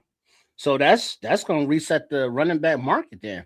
Jameer Gibbs is the best player in the NFL, in my opinion, besides Myles Garrett or somebody like that. Best player in the NFL. He definitely gets the job done. I'm just saying they might have a little bit of a hard time paying him again. Running backs don't get paid; they get traded, they get overdrafted. They're great for 4 years when they're cheap. Generally, don't get paid by the team who drafts them. Detroit got a whole bunch of other people to pay. Like Don, you listed a whole bunch of people that they paid. They got to pay all those people. Those people make the cap thinner. And who said Bears fans was begging for Gibbs? I ain't heard that. Hey, Trips, Jameer Gibbs is sitting at the house whenever that bat phone rings. He picks up the phone and says, "Motherfucker, the mistake you making is thinking this is a negotiation." Click. This ain't no goddamn negotiation. Sign, get my shit on paper the way I told you. I want all them zeros. He gonna get it as he well should. And again, pretty sure Saquon said the same thing. He left New York. Pretty sure Derrick Henry probably said the same thing. He's now in Baltimore. This list is exponential, by the way. I just want to say that running backs tend not to get paid by the team that drafted them. So take that for what it is. Running back's gonna be thanking Jameer Gibbs for a long time for this. When he gets his money, you're damn straight, because he will be the reset, whether it's by Detroit or by somebody else. He will be the reset of that running back. Yeah, like Kitty Cat Bird saying over here, he was a top 10 running back pick. So that's going to be that top 10 taxation. I remember, and I said this a few times on the show. I'm gonna get this clip. I remember being on whatever one of them shows with Aldo, and he asked me, he's like, "Hey, Nomad," he said, "Who do you think the best running back is in this draft?" And without hesitation, I told him Jameer Gibbs, and he was just like, "Really?" I was like, "Oh yeah, he's the best. He's the most explosive thing I've seen in 10 years. He can do it all." And lo and behold, the modern Detroit Lions are built off of Jameer Gibbs, not Jared Goff. Is this his contract year, Gibbs's? He came out 3 years ago, so he's going into his 4th year. End of this year's is contract year. They'll have to. Because they can still do the 5th-year option thing. They could. Be the dumbest thing they I'm ever. going to verify that. I think he's on his 5th year already. Because I'm just thinking he's from within his 5th year. Yeah. It's like, all right, Monty's gone. They brought in Pacheco, cool. But I'm thinking the percentage of carries or usage in the offense is going to go up exponentially for Gibbs. Mm-hmm. And so that's going to put a lot of wear on the tires, quickly. Okay, so he's in the 4th year of his 5-year case scenario. Man, next year is his big money, so they kind of have to make that. They kind of have to figure this out between now and next year. They can franchise tag him. They could do that. They need to settle this. I'm just saying they could franchise tag him next year, and that would sort of push him towards, unrestricted free agency in 2028. Think about this. And it sounds like an easy thing to do when you're talking about from the administrative side of handling football business. But think about what something like that would do to a football player when you're supposed to be getting that bank. Oh, you think you're finna get the same Jameer Gibbs? I'm finna show you something. That's why they need to hurry up and get this shit out the way. He needs to get paid, Don. He got to be paid. He got to be paid. There ain't Yes. D toilet's gonna D toilet. So All right. I tell you what, man, this is I just enjoyed the research side of some of these guys that I'm looking at all these different podcasts and all these Bears content creators talk about, you know, the most obvious thing in the world, but nobody wants to do the deep dive into some of these guys that the Bears could that might be really good fits for what we do. And we took the time tonight to make sure that you guys get familiar with a few names that you may or may not have been familiar with. And so hope you guys appreciated it, man, because I enjoy it. I know we all did enjoy bringing it to you, man. So you guys don't be surprised if some of them names pop up on the radar in the next 24 to 48 hours. Just say the Nomad Network told you so. But yeah, man, we got to go ahead and wrap this bad boy up and get ready for Wednesday night on some extra sauce, where I'm sure we'll have a whole nother slew of different Bears conversations to have there, because there'll be a lot happening. I'm thinking, whether it's with the Bears or with other teams, but it'll be some things happening. Might be some trades, I'm thinking, between now and the next time we're on some extra sauce, man. I think it might be some heavy duty trades that happen here, man. At least one or two. And so that's what happens after June 1st. A lot of those kind of things happen. But and then also we should know where the Bears will be calling home as the clock is ticking down for the Illinois, state legislature to make a move for the funding or the deal to keep the Bears in Illinois. But there's a late push from the representatives in the Chicago proper to keep them in the city. And they so petty, kids and Nomad, that they like, nah, screw Arlington Heights, because it's further away from the city than Hammond is. So it's either we keep them in Chicago or we want them in Hammond, for the city leadership, because it's still closer. They don't get nothing about the state, or it's all politics, but it's coming down to 0 hour right about now. All right, so let me give us, hold on, man. We got give some love to Leo Factor.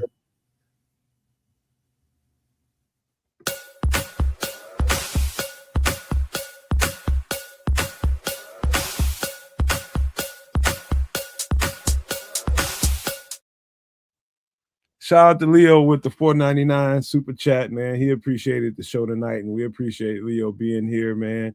Had nothing to say. He was just showing some love for what we did tonight, man. We broke it down real well and showed some opportunities for the Bears.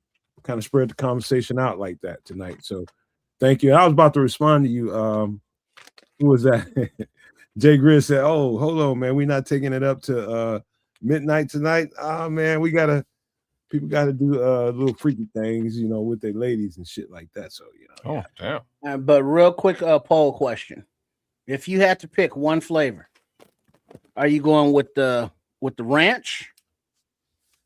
Old school. Are you going with the cracked pepper?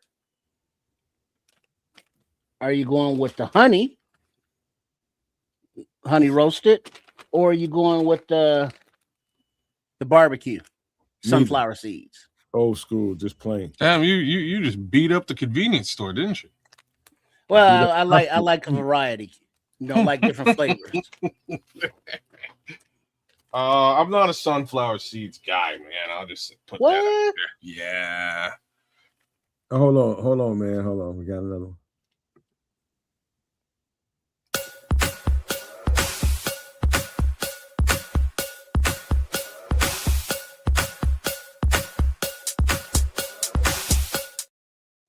Shout out to Jay Grizz for the $1.99 love, man. We love you back, bro, man. Y'all make sure y'all understand that this ain't nothing but love, man.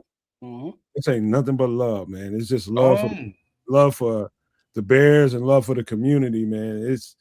I got as much love for you, Jay Grizz, and everybody here as y'all got for what we do over here, man. Trust me, it's reciprocated, man, and we mean it. Mm-hmm. It's just too feminine for my blood, man. It's my thing, man. Oh, man, you got to be a soft ass. I'm just saying. I remember when I was a little shorty, man. These the little girls used to, they used to eat the sunflower seeds and they spit them at you. Show that they liked you. And stuff. Hold on, man. So first we can't eat hot dogs because they renamed them glizzies. Can't eat hot dogs. That. Now we can't eat spit sunflower seeds. You can. Hey, look. To each his own. Everybody can do whatever the F they want to do. Nobody's young. I'm just saying. I'm not. It's feminine if you make it that way. I'm just saying. In my experience, dang, the little shorties used to spit sunflower seeds at me because they wanted to get with me. That was all. They ate pickles too. You don't eat pickles either. I'm not like real talk. Not the biggest pickle guy. I've only more recently started to do the pickle thing. Not the biggest pickle guy. Oh man, you can't eat hot dogs. You can't eat pickles. You can't eat sunflower seeds, man. All that you got the hot dogs thing. I never said nothing about hot dogs, but I guess he's just the living personification. I stopped through because the Podfather Aldo was over at the Barroom Network the other night over there with Shorty and them, with PJ and Carl and Foster. But Shorty, he was, I don't know, he must have took like some new gummies or something because he had a lot of pontification on the oralification and the fallacification of cockazoications. He was on that catnip again, wasn't he? Yeah, and he had this thing about orally pleasing. Dude. Oh Lord! I don't know. Was the other Dan on the show with him?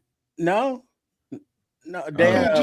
Just checking. Leave that shit over there, man. No, it was weird. It was like just checking. Right. If the other Dan was there, then everything makes sense. It's like I ain't yucking nobody's yum because he was all about the yummies at night. Oh Lord, man. Hey man, you look here. That catnip is real over there. That's all I can tell you. Mm-hmm. Well, he was scratching something fierce. I'm just gonna tell you, man. Warning: don't be rolling up to brothers talking about glizzies and talking about what you can and can't do. You can't spit out sunflower seed, man. You ain't got your ass whooped, bro. I'm enjoying my hot dog. Polish. I had hot dogs tonight, and they were sausages. Man. But I'm not really like a big hot dog guy. Like you'll catch me with a burger anytime. If I have an option, it's a burger, bro. Just saying. Man, man. You can't. All right, man. One thing you cannot do, man, and I'm telling you guys this as men, you cannot let social media and what people say on social media dictate what you enjoy and what you don't enjoy. You know who you are. If you think it's feminine, that's because that's something going on with you. That's what I just said. You ever heard what I just said on social media before? I eat hot dogs and Polish all the time, man, in public. And I wish hey, Scrolls, and wish a big bite. Wish a MF would say something to me. Just looking at you with long eyes. I've never said nothing about the whole glizzy thing. I don't care. I don't make no difference to me. But I do prefer a hamburger, so I'll take a hamburger. I bet you he eats it. He's like Mikey. He'll eat anything. Send that chocolate-covered banana over to the table. I bet you he'll eat it. Watch. Man, you let people on social media get you self-conscious. You deserve to be self-conscious. Yeah, I agree with that statement. But that's not me. He said, Ked said, I'm not going to be a meme. Catching my mouth going over some kind of man, whatever. I'm like, whatever. Shit, I know what I am. Shit. If you got any questions about it, leave me around your girl, motherfucker. Yeah, we'll figure it out. Shit. Oh, watch out now. You don't like that? But also shout out to Caleb Williams and his business people, because they came to an agreement with George Gervin man thing. George is gonna keep it to basketball. Caleb's gonna keep it to football. And then now I don't know if it's true or not, but there's a like a few days after that deal was announced, there was a Madden cover with Caleb in the all-white uniform doing his little Iceman thing. And they got like a whole 30-second clip, like an intro. So it's like, It could be one of those fake covers or real. I don't know, but It's it was pretty cool. It's an internet room right now. No. But it was cool that they did work out that whole Iceman thing, though. Yeah, man, I never heard so much about damn George Gervin in my life over the course of the last couple of months. I'm just saying. Vontae, what up, Seven footers in San Antonio is like a thing. I don't know who their GM is in San Antonio, but he just finds 7-foot monsters. Hey, Booker, man, all over the planet Earth. Hey, Unc be at the grill making that barbecue up, got the hot links busting on that thing, and you ain't gonna pull that thing off, put it on a bun and eat it. You tripping because somebody on social media got your head tilt already and shit like you tripping. But yeah, man, that's a conversation for some extra sauce. Really, it is. We ought to bring that up again, talking about social media norms and how people are easily persuaded by them. I don't know, but we'll talk about that a little bit more. I think it's totally ridiculous, and any grown-ass man ain't adhering to none of that shit. They're going to enjoy their food, no matter where they are. I go right in Sam's Club, right in Costco, get that long-ass hot dog, and eat it right there in front of you. And you lick that ice cream cone. You enjoy every one of those licks. You want to make a meme here? I'm going to give you one for free. But shut the fuck up, and I'm going to eat my shit. Did he get the Madam cover, or is that still in speculation? I thought it was still in speculation. I don't know, Michael White. I thought it was. I've been seeing that for 48 hours, man. Me too. Is there a certain date that is announced, or it should be real soon because the game usually comes out. It usually comes out in the next couple of weeks before the season. Right, so I don't know. It should be real soon, man. Hey, I gotta So he got the deluxe edition cover. That's what King is saying. I like how you put up the scrolls and pulled it down real quick. Great.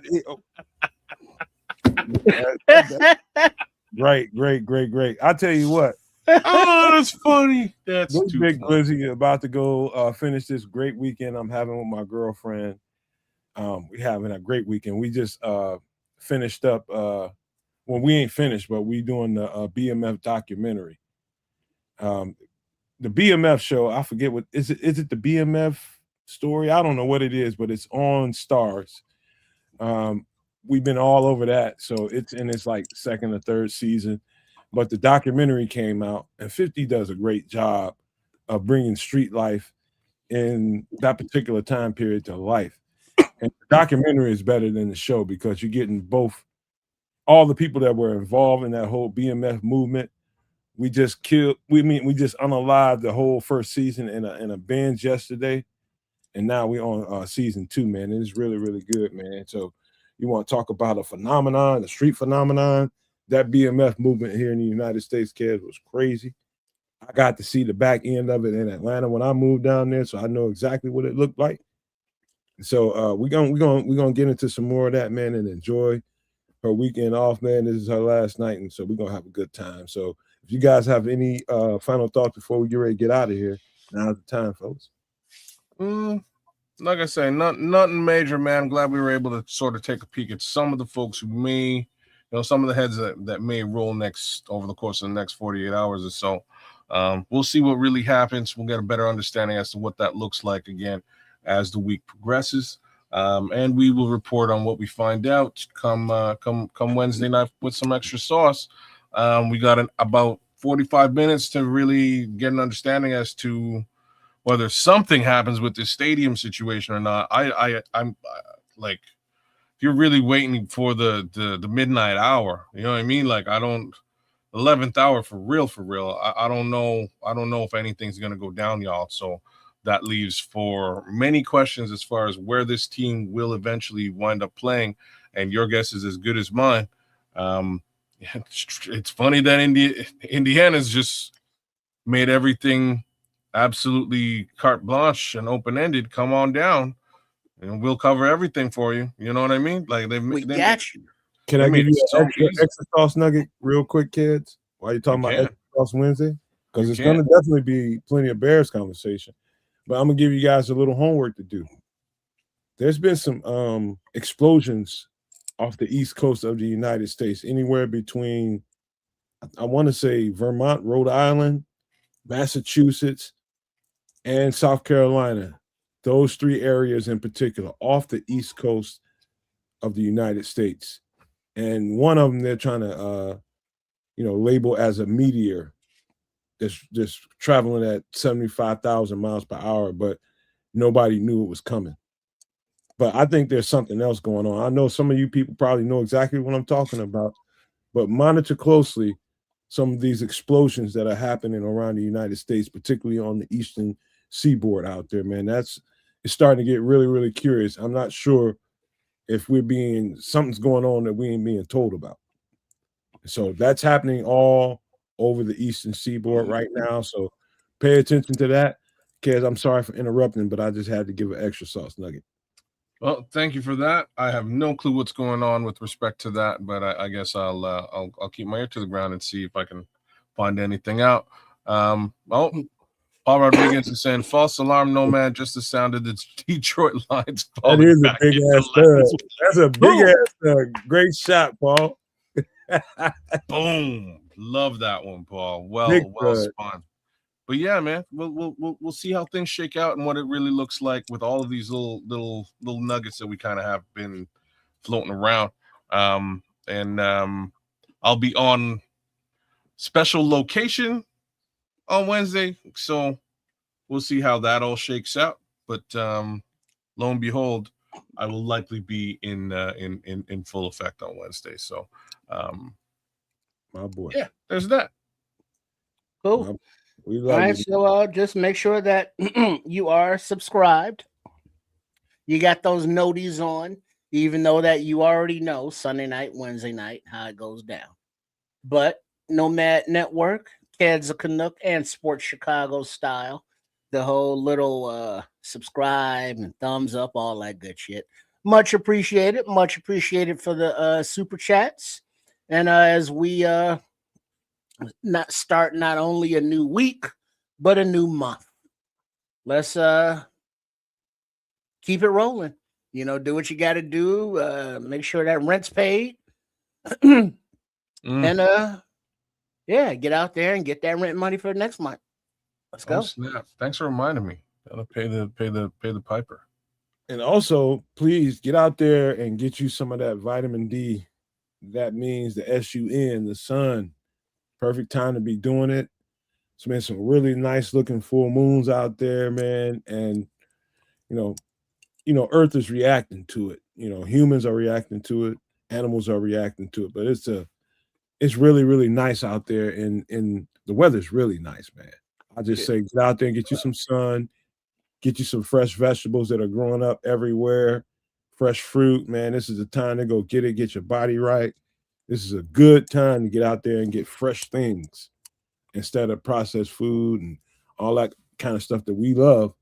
But right now is fresh. Give your body a good break from all that stuff. And who is that? Ron saying, what's rent? Well, you might call it mortgage, you might call it taxes, but you're paying somebody to habitate in your dwelling. Whether you rent it, whether you think you own it, whatever the case may be, you got to pay, because that's what we worker bees have to do. It is unfortunate, but it is true. That being said, I wish everybody was the same status, but we ain't. Mm-hmm. It's Ron homeless. Ron is a home owner. There we go. There's the other side. I am too, but the struggle still remains. Yeah, you call it a mortgage, but it's you just paying rent to your bank, your finance company, to the government. Well, that's a whole conversation to have, man, later on. But even if you are a homeowner, man, you ain't. Let's just say this. Okay, so I gotta ask a question before we get out of here. What? And it's this one. If this shit doesn't get solved in the next 40 minutes, what is the potential for another team to come to Chicago? Kids, why are you putting us in a conundrum, man? Mm-hmm.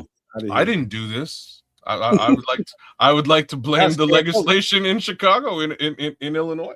Well, you got to have as another well as the team. McCaskey family. There's Kevin. Well, but the situation still remains. Where are they going to play in the city proper? That was part of the issue, is the acreage and the ability to have a whole football themed area beyond the field, and that just does not exist in the city right now. Arlington Heights, they could go play at Soldier. It would suck. It might be. Well, the NFL's not going to allow that anymore. Why? Because it devalues their product. If they can have 32 teams with a little city NFL proper around all of them, now their overall value is going up versus having one team in the city of Chicago, that seats 60,000 people and they don't know nothing else around it. That brings down the value overall of other franchises. Interesting. All right. I'll tell you what, since we didn't get enough, I just knew that conversation was going to take an hour to talk about, but y'all wasn't as talkative as I thought you would be at the early part of the show when we brought it up. But we got to go tonight, man. We'll bring it up some more because there's sure to be more revelations in between now and the time we get together on some extra sauce, man, because that's just the way it's going to be. It's going to be more news to come out on it. I'm just not going to worry about it right now at all because I don't care. I got other things to worry about, man. You're talking about taxes and all kinds of stuff. It's just getting tighter and tighter for people out here, man. So I'm thinking about all of that and trying to keep my SHIT together with what we have going on. And I hope everybody is managing and functioning the best way they can in their homes and making sure you're checking boxes, you know what I mean? And making sure you're getting things together because it's just getting a little bit sketchy out here. So I just want to leave you guys with some love, peace, and hair grease, y'all.